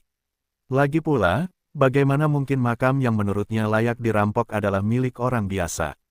Setiap kali seseorang bertemu dengan mayat yang dihidupkan kembali, mereka seringkali jauh lebih tangguh daripada pembudidaya yang masih hidup. Monster-monster seperti itu adalah sesuatu yang berada di antara yang hidup dan yang mati. Energi kematian dan mayat hidup berada di samping diri mereka, dan energi dunia juga merupakan bagian dari campuran tersebut. Hal itu sering kali menghasilkan makhluk-makhluk khusus tertentu. Setiap kali Wu Liang bertemu dengan makhluk-makhluk seperti itu di makam, itu selalu sangat berbahaya, dan dia hampir tidak berhasil keluar dari keadaan hidup-hidupnya. Saat ini, bahkan sang putra mahkota pun mulai merasa takut. Ia berkata, "Ayah Kaisar, menurut pendapatku, mungkin apa yang dikatakan Wu Liang masuk akal. Seorang bangsawan tidak akan menghadapi bahaya tanpa alasan. Kurasa lebih baik kita pergi sekarang dan mengambil keputusan dengan perlahan." Kaisar Iblis berkata dengan acuh tak acuh, "Tidak apa-apa. Aku sebenarnya ingin melihat makhluk macam apa yang berperan sebagai dewa di dalam." Sebelumnya, ia tidak punya banyak hari lagi untuk hidup, jadi ia bertindak sangat hati-hati. Namun, sekarang setelah mata air spiritualnya berusia 3 tahun lagi, ia menjadi jauh lebih percaya diri. Jika kehidupan orang yang sekarat tiba-tiba diperpanjang, mereka pasti akan memiliki lebih banyak hal yang ingin mereka kejar. Bahkan bagi Kaisar Iblis, menemukan wilayah tak dikenal sudah merupakan keberuntungan luar biasa. Dia tidak bisa menyia-nyiakan kesempatan seperti itu dan harus menemukan rahasia keabadian di dalamnya. Oleh karena itu, dia memberanikan diri memasuki kabut dengan tegas. Suara samar itu berbicara lagi. "Bagus sekali. Seperti yang diharapkan dari garis keturunan Golden Crow. Kau juga punya itu." Wu Liang dan putra mahkota gagak emas sama-sama terkejut. Wilayah tak dikenal ini ternyata juga memiliki garis keturunan gagak emas. Kaisar Iblis sedikit mengernyit, lalu bertanya, "Siapa sebenarnya kamu? Kau akan tahu begitu kau datang ke sini." Suaranya tampaknya penuh dengan godaan jahat. Kaisar Iblis yang menyeramkan, "Kau hanya berdandan seperti dewa." Dengan lambaian lengan bajunya, tekanan kuat menyapu keluar, menyebarkan kabut di depannya. Dia melihat bahwa tepat di depannya ada gunung besar, yang tampaknya tidak lebih kecil dari gunung bulu sedikitpun. Putra mahkota gagak emas dengan cepat tiba di sisinya, berkata, "Ayah Kaisar," suaranya terlalu aneh, bab yang diperbarui di novelbin.com. Kaisar Iblis berkata dengan acuh tak acuh, "Jangan khawatir. Gunung bulu itu memberikan perasaan yang menakutkan, tetapi tidak ada hal seperti itu yang berasal dari gunung ini. Sebaliknya, itu membawa sedikit rasa keintiman bagi saya. Mungkin ada peluang di sini. Keabadian potensial dipertaruhkan, jadi risikonya masih sepadan." Wu Liang merenung dalam hati, "Kalian berdua mungkin merasa dekat, tetapi aku hanya merasakan bahaya. Bisakah aku tetap tinggal?" Namun, Kaisar Iblis itu kejam, jadi dia tidak berani mengungkapkannya pada akhirnya. Dia hanya bisa mengikuti dengan ekspresi cemberut. Sementara itu, kelompok Zuan bahkan lebih gugup daripada Wu Liang, karena tentakel raksasa perlahan bergerak di sekitar mereka. Sekarang setelah mereka begitu dekat, mereka dapat melihat bantalan penghisap yang menutupi tentakel itu. Setiap tentakel tampaknya memiliki lubang kecil yang terus-menerus mengeluarkan lendir, membuatnya sangat licin. Tidak heran Zuan tidak dapat memotongnya sebelumnya. Terlebih lagi, mereka dapat mencium bau teman yang menyengat dari tentakel itu. Para wanita itu muntah-muntah dan ingin muntah. Mereka semua berbalik dan membenamkan kepala mereka di dada Zuan. Zuan hampir menangis. Bau ini juga menjijikkan baginya, tapi di mana dia seharusnya bersembunyi. Bolehkah aku membenamkan kepalaku di dadamu? Tentu saja, dia hanya bisa berpikir dalam hati. Ada begitu banyak orang yang hadir, jadi dia tidak cukup berani untuk benar-benar mencobanya. Sebaliknya, ia memutuskan untuk fokus pada tentakel-tentakel itu. Saat tentakel-tentakel itu bergerak, ia juga diam-diam mengubah lokasinya. Jika tidak, jika tentakel-tentakel itu menyentuhnya, bahkan jika monster laut itu tidak dapat melihatnya, ia akan tetap merasakan sesuatu yang tidak beres. Untungnya, Hidden in the Dark cukup bisa diandalkan. Gurita raksasa itu tidak dapat mendeteksi mereka. Setelah berkeliaran cukup lama, monster itu pergi dengan marah, secepat kedatangannya. Dalam beberapa saat, mereka tidak dapat melihat lagi. Akan tetapi, karena kekuatannya yang begitu besar, mereka khawatir bahwa hal itu hanya untuk mengelabui mereka. Oleh karena itu, mereka tidak terburu-buru untuk pergi dan tetap di tempat tanpa bergerak. Kini setelah gurita itu pergi, situasinya tidak lagi tegang seperti sebelumnya. Begitu mereka rileks, mereka menyadari betapa mencekamnya posisi mereka. Karena mereka begitu gugup, meskipun mereka dikelilingi oleh udara laut yang dingin, mereka berkeringat dingin. Saat mereka kemudian berdekatan dan menjadi hangat, mereka dengan cepat mulai merasa aneh. Yun Jianyu dan Yan Suehen mulai memberontak, dan hendak pergi ketika Zuan menghentikan mereka dan berkata, "Jika kalian menjauh, aku tidak akan bisa menyembunyikan aura kalian lagi. Kita akan baik-baik saja jika monster itu menemukan kita." Kedua wanita itu tahu bahwa apa yang dikatakannya itu benar, jadi mereka tidak melanjutkan. Namun, situasinya masih memalukan. Yun Jianyu tak kuasa menahan diri untuk bertanya, "Xiao An, apakah enak memanfaatkan kami?" Bahkan Yu Yanluo menatapnya dengan ekspresi aneh. Zuan dengan cepat membalas, "Apakah aku tipe yang memanfaatkan orang lain? Aku khawatir dengan monster gurita itu." Mili mencibir dalam hatinya, "Jadi kamu mau berpura-pura murni? Kalau begitu teruslah berpura-pura murni. Aku akan tidur, karena kamu baik-baik saja." Menguap gelombang, Mili menggeliat malas dalam pikiran Zuan, memperlihatkan tubuhnya yang cantik. Dia tidak menunggu jawaban Zuan, malah membuka pintu dan menghilang. Zuan berpikir dalam hati, apakah wanita ini membuka ruang pikiranku? Dia merasa agak aneh ketika memikirkan bagaimana pikirannya dimasukkan dan dikeluarkan. Untungnya, dia adalah kakak perempuan permaisuri, jadi itu adalah sesuatu yang bisa dia terima. Namun, ketika mereka melihat ekspresinya jelas, wanita-wanita itu akhirnya melepaskannya. Yan Suehen menggigit bibirnya dan berkata, "Tempat ini sangat aneh. Mata air itu ternyata terhubung dengan lautan yang begitu luas. Kau benar, seperti yang diharapkan dari daerah tak dikenal. Aku belum pernah menemukan pemandangan ajaib seperti itu di ruang bawah tanah rahasia lainnya." Imbu Yun Jianyu merasa sangat lega. Dia memasang ekspresi penuh harap. Bagaimanapun, bahaya dan kesempatan selalu ada. Bukankah ini agak berlebihan? Kita baru saja memasuki ruang bawah tanah ini, tetapi kita sudah bertemu begitu banyak makhluk yang mengerikan, kata Yu Yanluo, wajahnya pucat. Mereka mungkin telah dimakan oleh monster gurita yang menjijikkan itu jika mereka melakukan satu kesalahan. Ekspresi Zuan tampak aneh ketika mengingat apa yang dikatakan Mili. Dia berpikir, apakah aku benar-benar memiliki konstitusi magnet malapetaka? Detektif Conan memiliki tubuh seperti malaikat maut, karena yang mati selalu orang lain. Namun, akulah yang selalu dalam bahaya. Para wanita itu akhirnya menjauh darinya, dan mulai berbicara tentang bahaya yang mereka hadapi. Wanita bertubuh batu, bukankah aku cukup keren sebelumnya?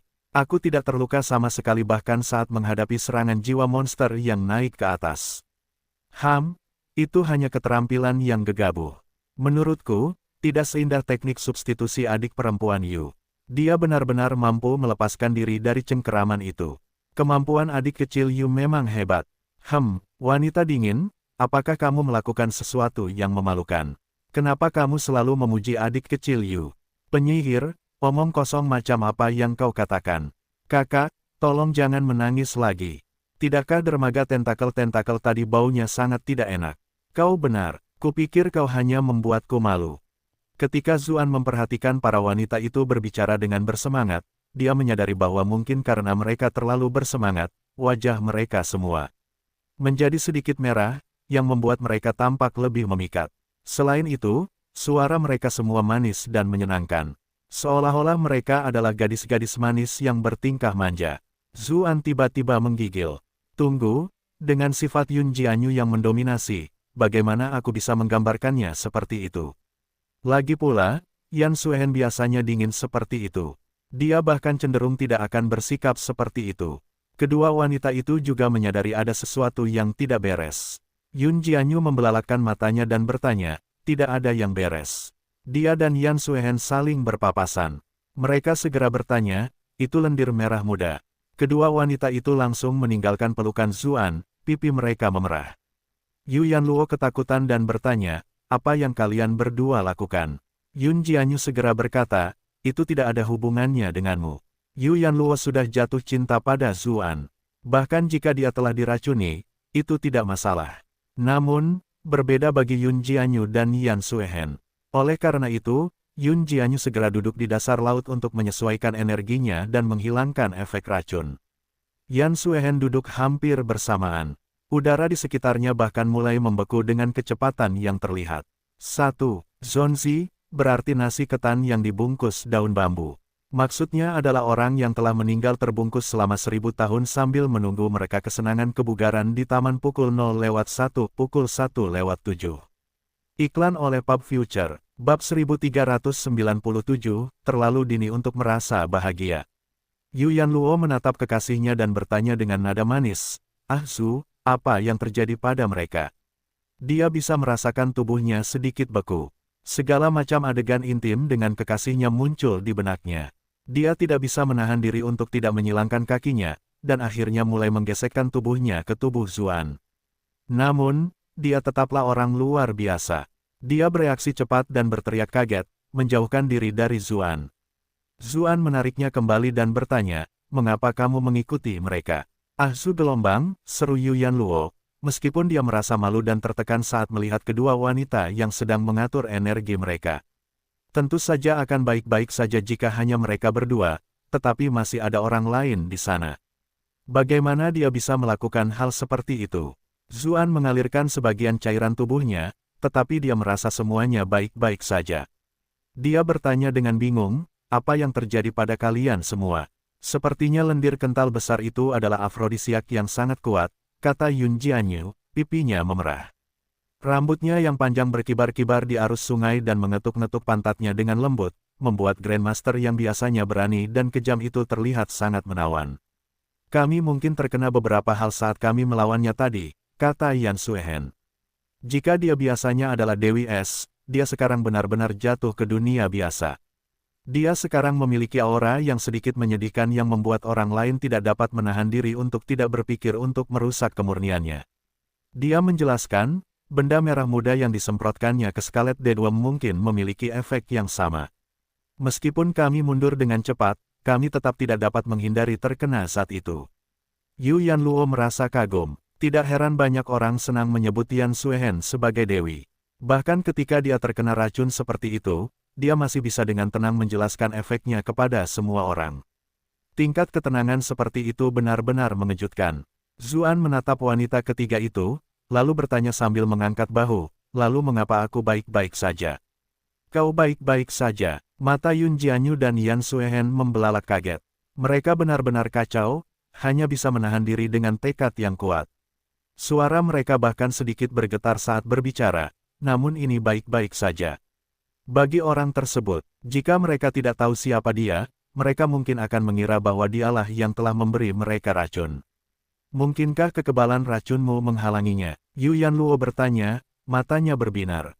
Dia sudah memukau, tetapi kemunculannya saat ini bahkan membuat Yan Suehen dan Yun Jianyu terpesona. Seperti yang diharapkan dari ibu dan anak yang bahkan menggoda Kaisar Iblis, dan juga Kaisar Manusia. Semua wanita itu memiliki ekspresi yang aneh. Kau kebal terhadap semua racun, namun kau tidak memiliki pertahanan terhadap hal ini. Apakah itu membingungkan? Pikiran Zuan bergerak cepat. Dia berkata, sepertinya racun gurita besar hanya efektif terhadap wanita. Ketiga wanita itu terkejut dan bertanya, benda ini bahkan bisa membedakan jenis kelamin. Gurita itu benar-benar menjijikkan. Zuan berpikir dalam hati, kalian belum pernah mengakses internet sebelumnya. Makhluk bertentakel itu mampu melakukan segala macam hal. Sekarang setelah dipikirkan-pikir, itu sudah menjadi standar dasar bagi tentakel untuk dapat mengeluarkan hal-hal seperti itu. Cepat bawa kami keluar dari sini. Aku khawatir suara besar itu akan merasakan aura kita. Bagaimanapun, ini racunnya, kata Yun Jianyu cepat. Bab baru akan diperbarui sepenuhnya di endofal.com. Yan Suehen sebenarnya menyetujui sarannya untuk pertama kalinya. Dia benar-benar tidak ingin berurusan dengan gurita itu, terutama setelah mengetahui bahwa seluruh tubuhnya mengandung racun yang memalukan itu. Zuan mengangguk. Racun itu bekerja sangat keras pada tubuh mereka saat itu, jadi Hidden in the Dark belum tentu bisa menyembunyikan aura mereka. Jika gurita besar itu menemukan mereka, mereka bisa saja menemui ajalnya. Pertama, ia mengumpulkan sisik-sisik cacing maut bersisik. Bahkan gurita besar itu belum mencernanya, jadi sisik-sisik itu bisa berguna di masa mendatang. Kemudian, ia mengangkat Yuyan Luo dan mulai menggendongnya di punggungnya. Setelah itu, ia melingkarkan lengannya di pinggang kedua cacing itu, lalu dengan cepat berenang ke permukaan. Kedua wanita itu tidak melawan. Alasan pertama adalah karena Zuan tampaknya memiliki afinitas tinggi terhadap air, jadi dia jauh lebih lincah daripada mereka di dalam air. Alasan kedua adalah karena mereka fokus untuk menekan efek obat tersebut. Mereka tidak memiliki kekuatan ekstra untuk bergerak di lautan. Namun, saat tangannya menyentuh pinggang mereka, tubuh indah Yan Suehen dan Yun Jianyu bergetar hebat. Mereka sangat sensitif saat ini, terutama Yun Jianyu. Yan Suehen pernah mengalami kontak fisik yang paling intim dengan Zuan sebelumnya, jadi tubuhnya sudah terbiasa digendong olehnya. Sebaliknya, seluruh tubuh Yun Jianyu terasa seperti tersengat listrik. Lapisan bulu kuduknya merinding. Itu bukan perasaan tidak nyaman, tetapi sebaliknya, perasaan yang membuatnya bersemangat dan penuh harap. Untungnya, dia adalah seorang Grandmaster dengan ketekunan dan tekad yang luar biasa. Dia dengan cepat mengatupkan giginya dan melepaskan diri.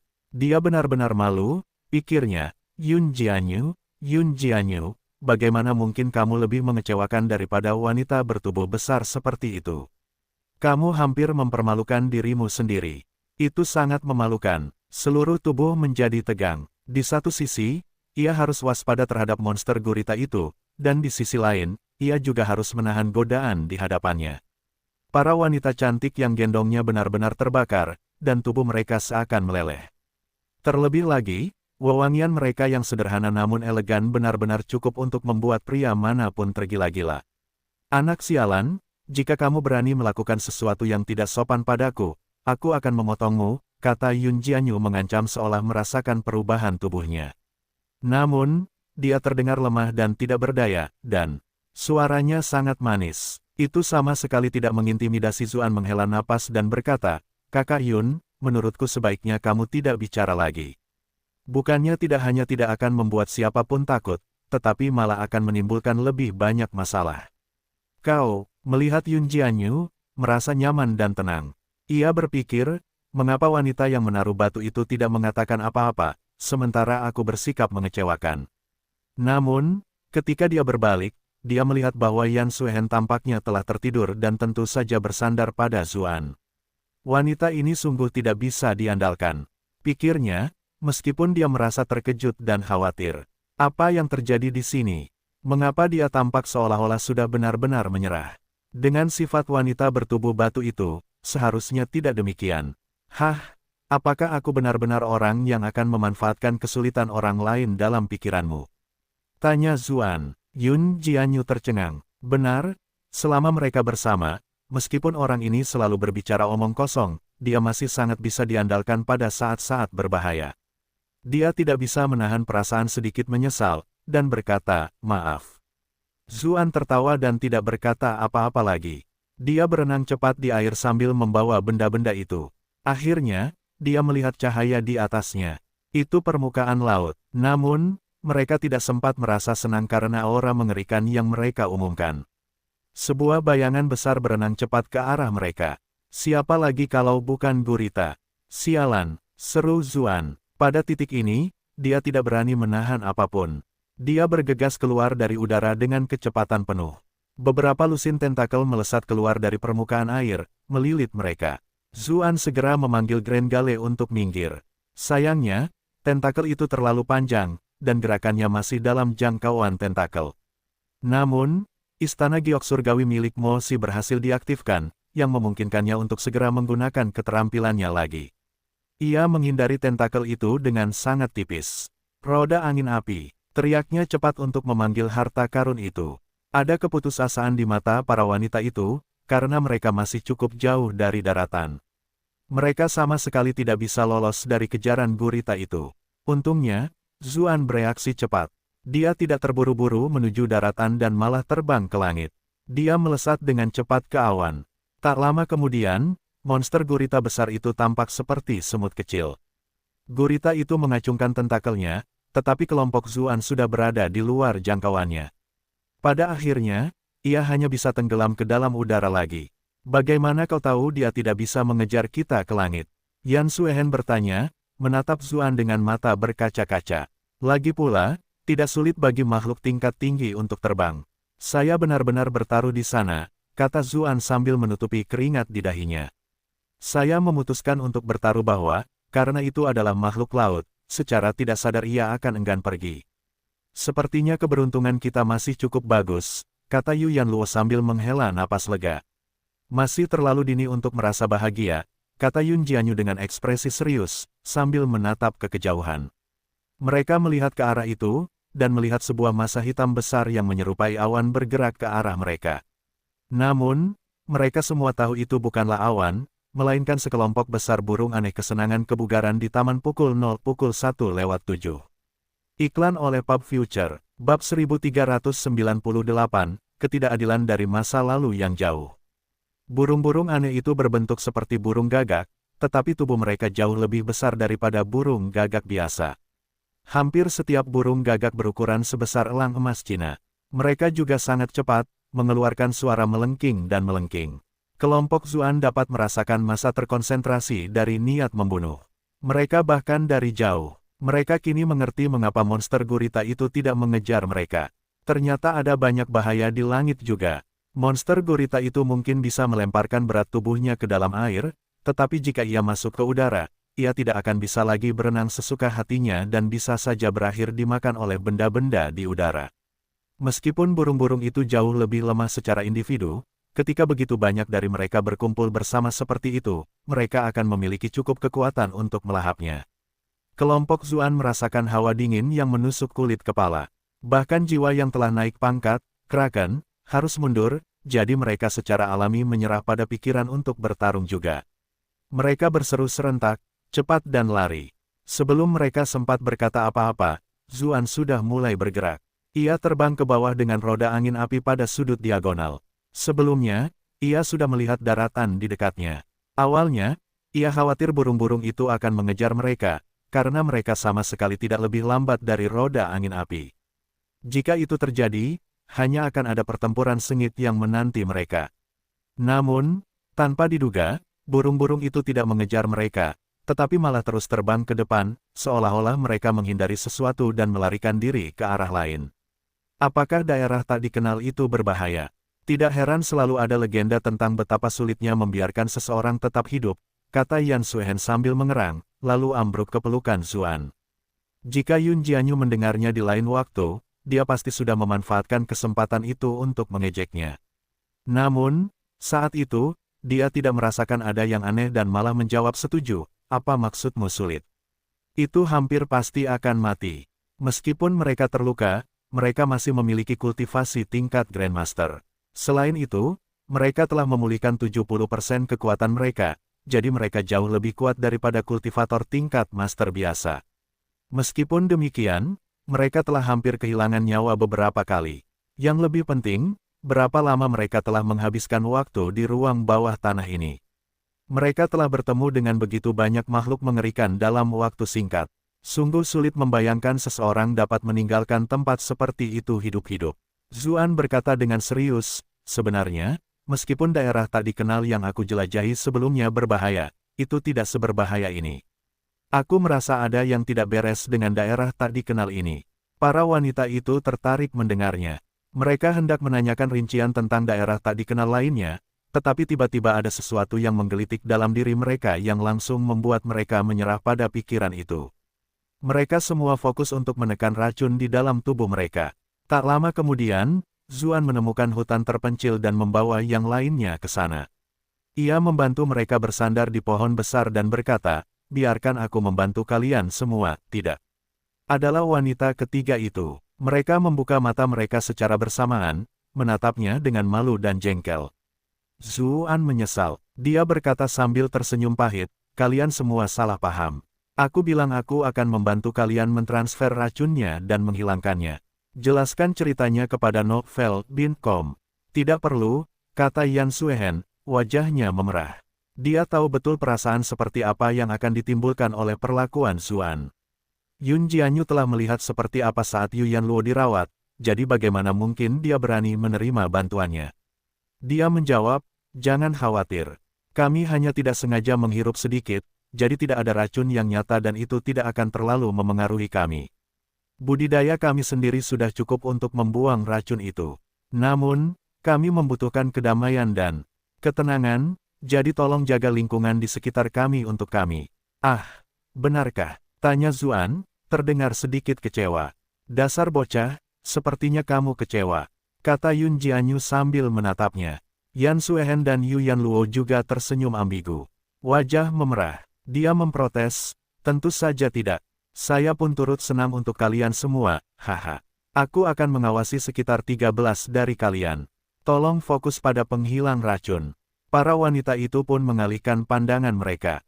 Mereka tidak lagi menunda dan berusaha membuang racunnya secepat mungkin. Zuan melihat sekeliling, tetapi tidak melihat sesuatu yang berbahaya di belakangnya. Dia memandangi lautan luas, lalu menoleh ke pegunungan yang tak terbatas di sampingnya. Dia tidak bisa menahan diri untuk tidak tenggelam dalam pikirannya sendiri. Di masa lalu, ia selalu menemukan hal-hal yang seharusnya hanya ada di Tiongkok kuno, di ruang bawah tanah rahasia. Jika tidak salah, wilayah tak dikenal ini terkait dengan dinasti Xia. Hanya dinasti Xia yang memiliki begitu banyak hubungan dengan mitologi kuno. Bahkan sesuatu seperti Tao, salah satu dari 4 bahaya, telah muncul. Dia bertanya-tanya apakah binatang suci yang bahkan lebih kuat akan muncul. Jika itu terjadi, itu akan sangat buruk. Tiba-tiba dia teringat sesuatu dan memanggil Mosi. Dia mengenakan baju besi kulit yang menutupi dadanya, ada rok pendek dari kulit harimau di pinggangnya. Ada juga korset yang terlihat jelas di sekitar perutnya. Kulitnya yang kecoklatan bersinar seperti madu, dan dia memiliki sepasang paha yang kencang dan kuat. Kehadirannya membawa semacam daya tarik yang seksi namun berbahaya. Ini adalah ruang bawah tanah rahasia yang berhubungan dengan dinasti Xia. "Apakah kamu merasakan sesuatu yang familiar?" tanya Zuan, menatapnya dengan ekspresi penuh harap. Mosi menatapnya dengan kepala miring ke satu sisi, seolah-olah dia tidak bisa merasakan apapun, lebih jauh lagi, seolah-olah dia sedang menatap orang idiot. Zuan terdiam, sepertinya dia telah melebih-lebihkannya. Namun, ketika dia mengingat bahwa keterampilannya baru saja menyelamatkan mereka, dia tidak dapat mengatakan apa-apa dan hanya mengingatnya. Dia hanya bisa menunggu para wanita itu selesai menghilangkan racunnya, merasa sangat bosan. Sementara itu, kelompok Kaisar Iblis terus berjalan menuju gunung besar. Lingkungan sekitar mereka hijau dan subur, tetapi mereka tidak melihat satu pun makhluk hidup. Jangankan burung, bahkan tidak ada serangga. Wu Liang memegang roda peramal yang berputar. Dia berkata dengan ekspresi cemberut, "Tidak ada makhluk hidup di sini, namun tempat ini benar-benar berbahaya." Mungkin karena dia telah mengatakan sesuatu, Kaisar Iblis tiba-tiba berhenti. Namun, sebelum Wu Liang dapat merasakan kebahagiaan, dia terlempar ke depan oleh tendangan Kaisar Iblis. "Aku sudah selesai. Kaisar Iblis ingin aku mencari jalan." Wu Liang berpikir, merasakan hatinya sedingin es. Ia berpikir dalam hati, jika benar-benar ada bahaya, bukankah ia akan langsung tercabik-cabik? Namun, anehnya, bahkan setelah ia mendarat, bahaya yang ia duga tidak terjadi sama sekali. Ketika ia berdiri lagi, ia terkejut menemukan bahwa ada sebuah makam di kaki gunung. Di balik gerbang makam itu terdapat beberapa dinding yang hancur, dan ia samar-samar dapat melihat beberapa patung. Akan tetapi, sebagian besar patung itu telah terkikis oleh cuaca, jadi hanya ada beberapa fondasi batu yang tersisa. Ketika ia melihat makam tua itu, matanya langsung berbinar. Semua ketakutannya langsung terdorong ke dalam benaknya. Ia mulai mengamati sekelilingnya, kadang-kadang ia memeriksa patung-patung yang hancur, dan di waktu lain memeriksa ukiran-ukirannya. Kemudian, ia mengeluarkan roda peramal dan memeriksa sekelilingnya, seolah-olah ia sedang mengukur sesuatu. Melihat perilakunya, Kaisar Iblis bergegas menghampiri putra mahkota gagak emas. Saat melihat makam tua di depannya, alisnya berkerut.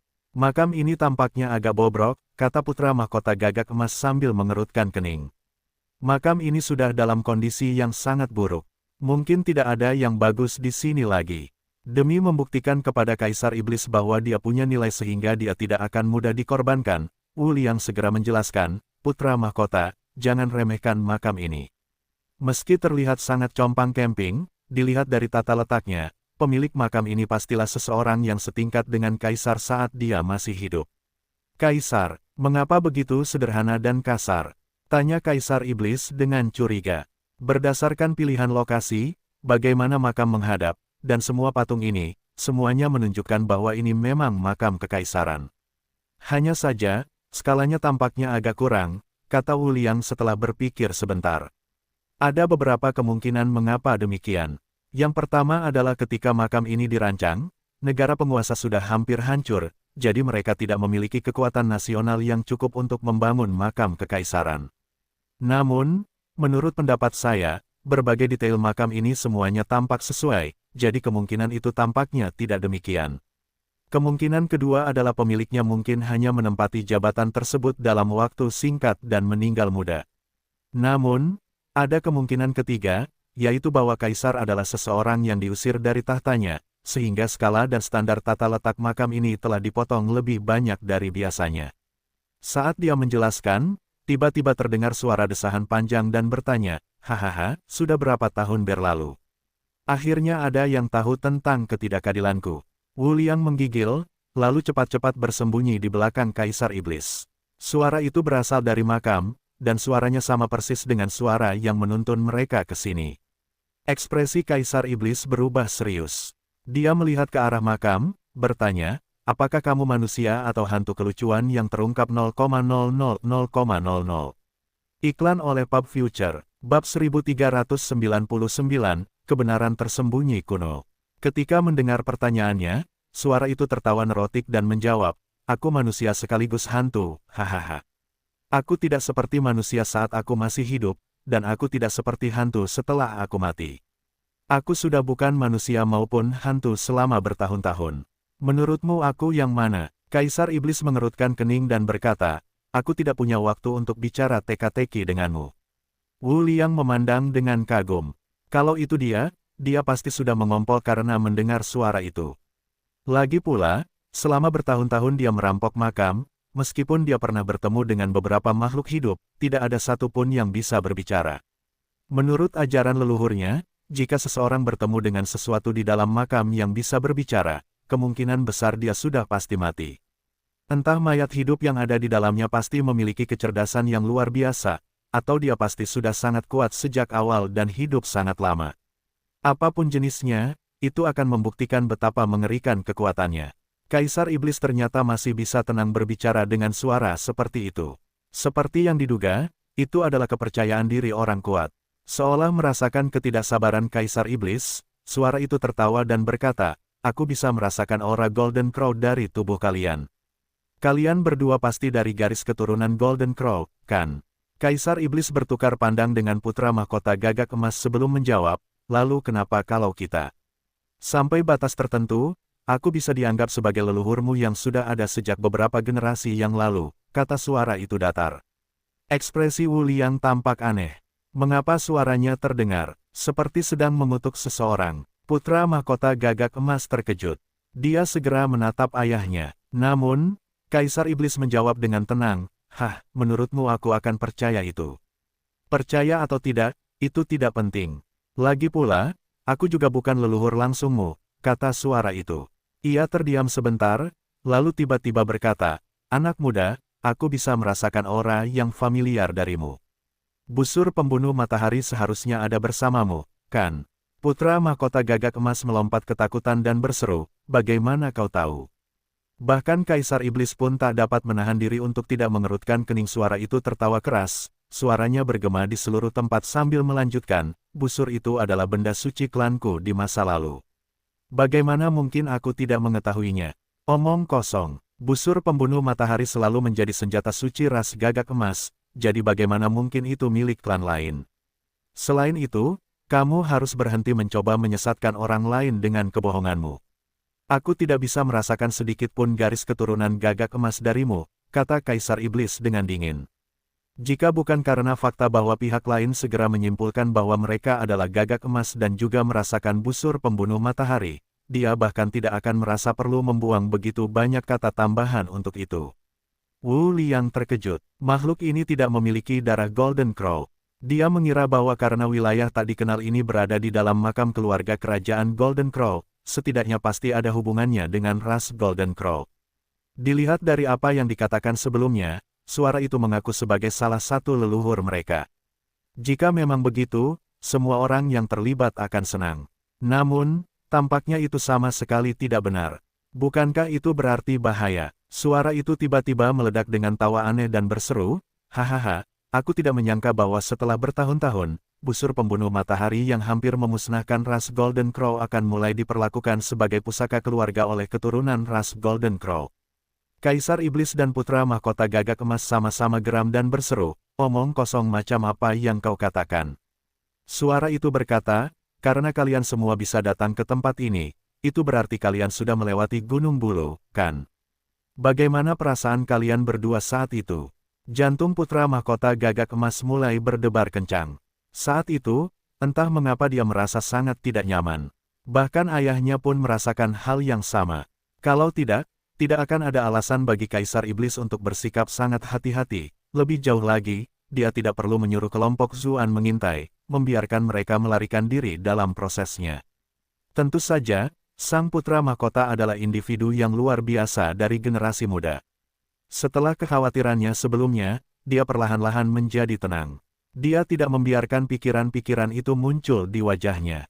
Kaisar Iblis mengangguk dalam hati sambil memperhatikan putranya. Anak muda ini tidak menyia-nyiakan semua didikanku yang cermat. Dia tidak mengecewakanku. Meskipun mereka tidak menjawab, suara itu tampaknya tidak keberatan dan berkata dengan penuh pertimbangan, bahkan jika kalian berdua tidak mengatakan apa-apa, aku kurang lebih bisa menebaknya. Alasan mengapa Gunung Bulu disebut Gunung Bulu adalah karena leluhur Gagak Emas kalian terbunuh oleh busur pembunuh matahari. Busur itu terbentuk dari bulu-bulu berdarah yang jatuh dari mayatnya. Bahkan ekspresi Kaisar Iblis pun berubah saat mendengar itu. Ditambah dengan perasaan aneh yang datang dari Gunung Bulu, dia sudah sangat yakin. Dia bertanya, apa yang sebenarnya terjadi? Akhirnya kau mau mendengarkanku sekarang, Suara itu menjawab sambil terkekeh. Ia melanjutkan, sudah terlalu lama, jadi aku kehilangan persepsiku tentang waktu. Mungkin ribuan tahun yang lalu, tidak, puluhan ribu, atau mungkin ratusan ribu tahun, saat itu, Kaisar Langit Jun memiliki banyak istri. Di antara mereka, salah satu istri adalah Dewi Matahari, Si He.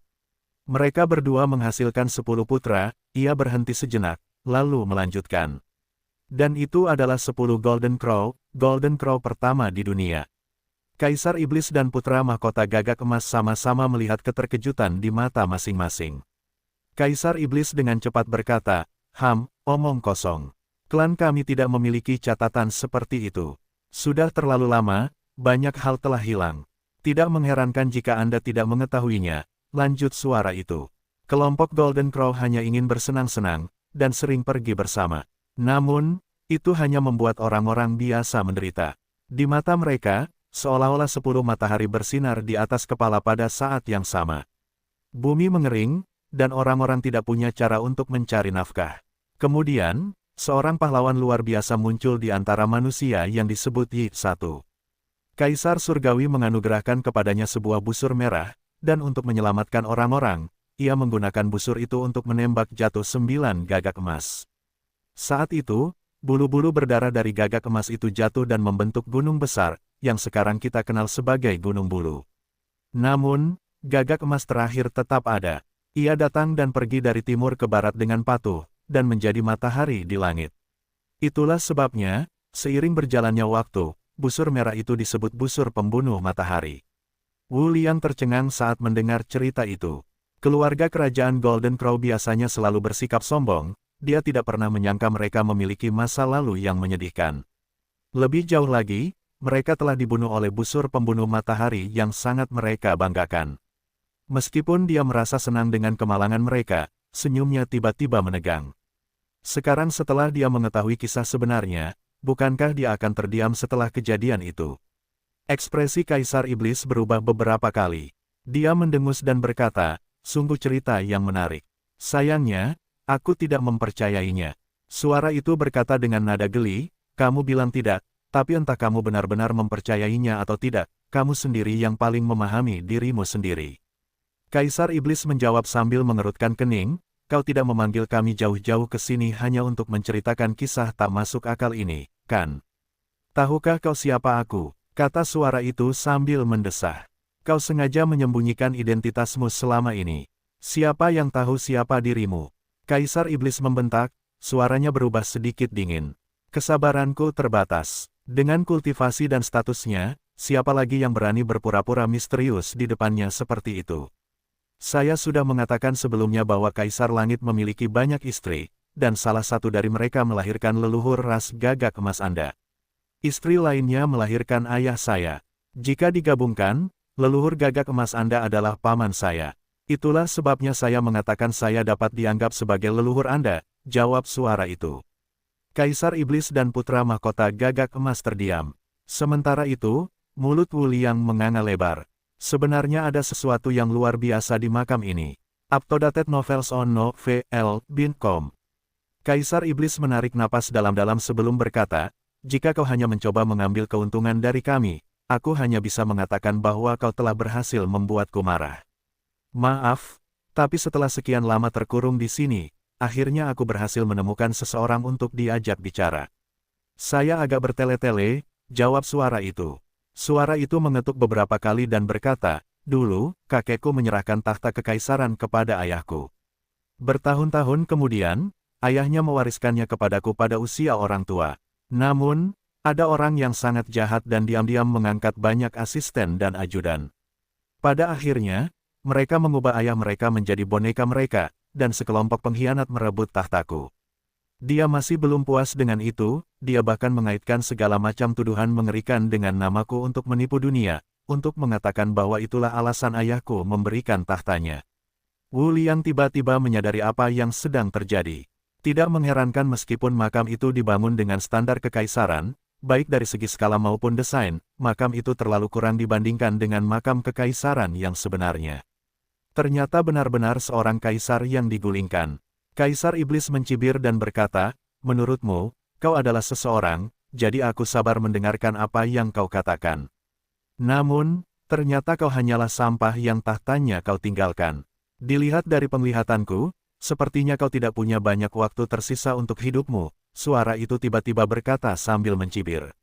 Ekspresi Kaisar Iblis berubah, tetapi suaranya berlanjut, apakah kamu tidak penasaran sama sekali untuk mengetahui bagaimana aku bisa hidup begitu lama? Balon warna-warni terbang 0,00,0,00. Iklan oleh Pub Future, bab 1400, kenaikan. Wu Liang benar-benar tercengang. Dia mengira apa yang ada di dalam makam itu adalah zombie kuno, tetapi dilihat dari apa yang dia katakan, dia tampaknya masih hidup. Bagaimana mungkin, sejak zaman dahulu, hidup lebih dari 1000 tahun selalu sangat sulit. Biasanya, itu hanya dapat dicapai melalui bakat khusus ras tertentu. Sementara itu, rentang hidup ras manusia jauh lebih pendek dari itu. Sudah berapa puluh ribu tahun makam itu ada. Namun, orang di dalamnya masih hidup. Itu benar-benar menentang logika dunia kultivasi.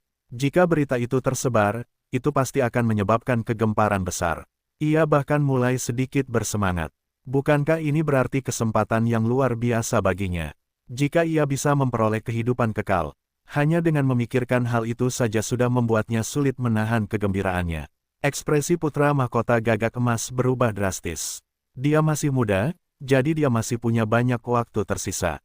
Baginya, hidup abadi bukanlah masalah yang mendesak. Di sisi lain, jika ayahnya benar-benar memperoleh hidup abadi, bukankah itu berarti dia akan tetap menjadi putra mahkota selama sisa hidupnya? Jabatan Kaisar Iblis yang hampir saja diraih akan segera menghilang, betapa menyakitkannya kenyataan itu. Sebaliknya, mata Kaisar Iblis menyala karena hasrat. Dia buru-buru bertanya, mengapa kamu bisa hidup begitu lama? Namun, dia bukan orang biasa. Dia dengan cepat memaksa dirinya untuk tenang dan bertanya, apa yang kamu inginkan? Kau orang yang cerdas, seperti yang diharapkan, jawab suara itu sambil terkekeh. Jadi, dengarkan dulu apa yang akan kukatakan dengan sabar. Putra mahkota gagak emas segera menasihati Kaisar Iblis. Ayah Kaisar, Anda harus berhati-hati. Orang ini mungkin telah memasang semacam jebakan untuk mencoba menahan kita di sini. Menurut pendapatku, kita harus mencari tempat lain agar kelompok Zuan tidak mengungguli kita. Kaisar Iblis ragu-ragu saat mendengar itu. Anak muda Zuan itu punya terlalu banyak rahasia di sekitarnya. Selama bertahun-tahun, anak itu adalah orang pertama yang tidak bisa dia lihat.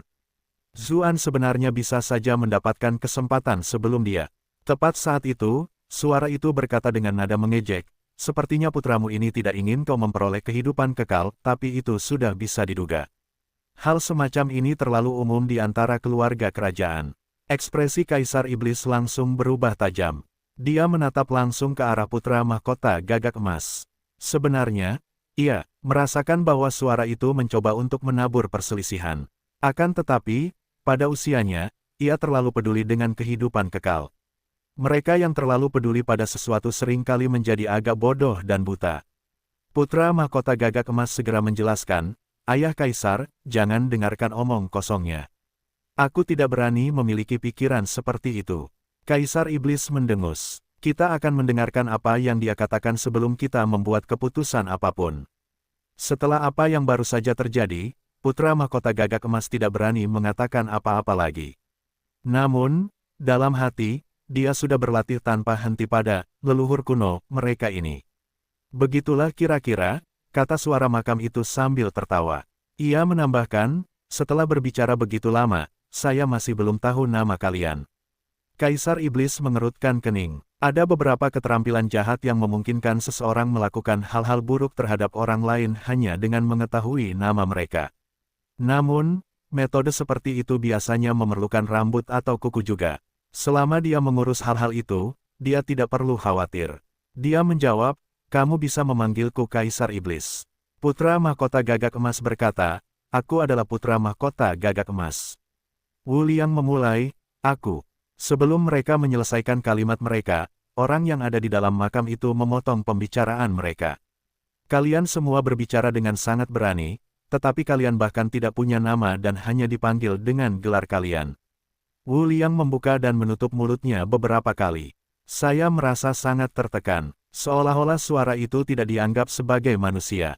Kaisar Iblis berkata dengan dingin, mari kita mulai sekarang. Hanya mereka yang berstatus paling mulia yang berhak menggunakan gelar mereka sebagai pengganti nama mereka. Baiklah, terserah apa katamu, suaranya terdengar meremehkan. Namun, suara itu tidak mendesak, dan malah menyatakan, aku Danzu. Gelarku adalah Kaisar Danzu. Pernyataannya hampir tampak disertai dengan nada yang keras. Kaisar Iblis berkata dengan nada menghina, Kaisar, menurut apa yang kau katakan, kau bahkan belum menjadi kaisar selama itu. Bisakah seseorang sepertimu menggunakan gelar itu? Suaranya tidak bisa berkata apa-apa. Kemudian, dia menarik napas panjang dan menjawab, apa yang kau katakan benar. Aku memang sampah, hahaha gelombang. Ketika mendengar suaranya mulai terdengar agak gila, Kaisar Iblis tiba-tiba khawatir bahwa dia mungkin telah menghancurkan prospeknya untuk mencapai keabadian. Dia segera bertanya, jika kamu adalah pewaris kaisar sebelumnya, bagaimana kamu membiarkan orang lain merebut takhta dengan mudah? Suara itu kembali normal setelah mendengarnya, tetapi kebencian yang kuat tiba-tiba mengambil alih saat berkata, itu karena orang yang merebut takhta juga berasal dari keluarga kerajaan. Namanya Sun, dan leluhurnya sebelumnya juga seorang kaisar. Dahulu kala, kita memiliki leluhur yang sama yang disebut Kaisar Kuning. Kemudian, Kaisar Kuning naik takhta dan menyerahkan jabatannya kepada putranya, Cao Hao, yang merupakan leluhur generasi saya. Ia disebut Kaisar Putih oleh masyarakat. Kaisar Iblis merasa tergerak. Dia bertanya, kenali apa yang kau bicarakan, apakah itu kematian? Suara itu berkata dengan dingin, bodoh. Tentu saja seperti yang tersirat dalam kata itu, dia naik ke alam abadi. Mata Kaisar Iblis mulai menyala karena nafsu. Dia bertanya-tanya, benarkah ada yang abadi di dunia ini? Meskipun ia disebut sebagai makhluk bumi abadi oleh orang-orang di dunia, tidak peduli seberapa hebatnya ia hanyalah makhluk abadi dari dunia biasa. Ia masih terlalu jauh dari makhluk abadi yang sebenarnya. Setelah bertahun-tahun, meskipun muncul berbagai macam jenius yang menakjubkan, tidak pernah ada satupun yang benar-benar bisa menjadi abadi. Setelah sekian lama, orang-orang mulai curiga bahwa tingkat makhluk abadi di bumi hanya sebatas kultivasi. Kaisar Iblis telah terjebak di level itu selama bertahun-tahun. Awalnya, dia juga memiliki kecurigaan yang sama. Hanya dalam hitungan tahun terakhir, dia samar-samar merasakan bahwa peringkat bumi abadi bukanlah batas atas. Namun, dia tidak memiliki petunjuk pertama tentang bagaimana cara mengambil langkah selanjutnya. Mengapa kamu berpikir tentang hal seperti itu? Ada banyak yang telah naik tahta. Misalnya, ayah gagak emasmu, Dijun, juga naik tahta. Itulah sebabnya tahta diwariskan kepada ayah, suaranya penuh kengerian dengan nada superioritas. Kaisar Iblis akhirnya tidak dapat menahannya lagi dan menyuarakan kekhawatirannya tentang penyembuhan. Apa sebenarnya kenaikan? Jelajahi novel baru di novelbind.com. Suara itu memotongnya dengan tidak sabar, katanya, saat ini, tugasmu adalah mendengarkan, bukan bertanya padaku. Setelah mendengar tentang keberadaan kenaikan, sikap Kaisar Iblis berubah drastis. Dia menjawab, silakan bicara. Wu Liang tercengang saat dia melihat dari sudut pandangnya. Pandangan dunianya benar-benar melebar hari ini. Dia benar-benar telah mengetahui rahasia yang begitu besar. Bahkan jika aku mati sekarang, mungkin itu sepadan. Pah, aku tidak ingin mati. Suara dari makam itu berlanjut. Setelah Kaisar Putih naik tahta, tahta kekaisaran seharusnya diambil alih oleh putranya. Namun, keponakannya Zuansu yang naik tahta. Zuansu dikenal oleh orang-orang sebagai Kaisar Hitam. Sejak saat itu, garis keturunan Kaisar Putih dan Kaisar Hitam saling berselisih dan bermusuhan. Kaisar Hitam tetap menduduki jabatannya selama bertahun-tahun. Ketika ia pergi, jabatan itu juga dipegang oleh keponakannya. Keponakannya berasal dari garis keturunan Kaisar Putih, dan merupakan ayah leluhur gagak emas Anda, Dijun. Dijun menyerahkan tahtanya kepada putranya, Dizi, tetapi ia hanya memegang tahta itu untuk waktu yang singkat. Tahta itu dengan cepat menurunkan tahtanya demi adik laki-lakinya, Yao, yang merupakan ayah saya, Kaisar Yao. Dunia menikmati kedamaian dan kemakmuran selama bertahun-tahun, tetapi akhirnya, berbagai macam bencana muncul. Terjadi kekeringan dan banjir, serta berbagai macam binatang buas yang mengerikan yang merusak manusia. Ayah saya tidak punya pilihan selain mengumpulkan banyak harta untuk menangani masalah-masalah tersebut. Di antara mereka, tidak sedikit keturunan Zuansu, seperti Gun dan Sun, karena Kaisar Hitam telah pergi selama bertahun-tahun, keturunannya tahu tempat mereka. Itulah sebabnya ayahnya menurunkan kewaspadaannya dan memberi mereka terlalu banyak wewenang. Orang-orang itu mengambil kesempatan untuk berkembang. Di antara mereka, senjata adalah yang paling kuat. Namun, Sun selalu sangat hormat, jadi dengan bantuannya, ayahnya membunuh Gun di Gunung Bulu. Mayatnya juga berada di dasar jurang bulu. Ekspresi Kaisar Iblis dan lainnya berubah beberapa kali. Mereka berpikir, mungkinkah jurang bulu adalah tempat pertama yang kita masuki? Suara itu melanjutkan, namun, dia tidak menyangka Sun begitu berambisi. Tanpa senjata yang mengendalikannya, kekuatannya meningkat ke tingkat yang tidak dapat dikendalikan lagi.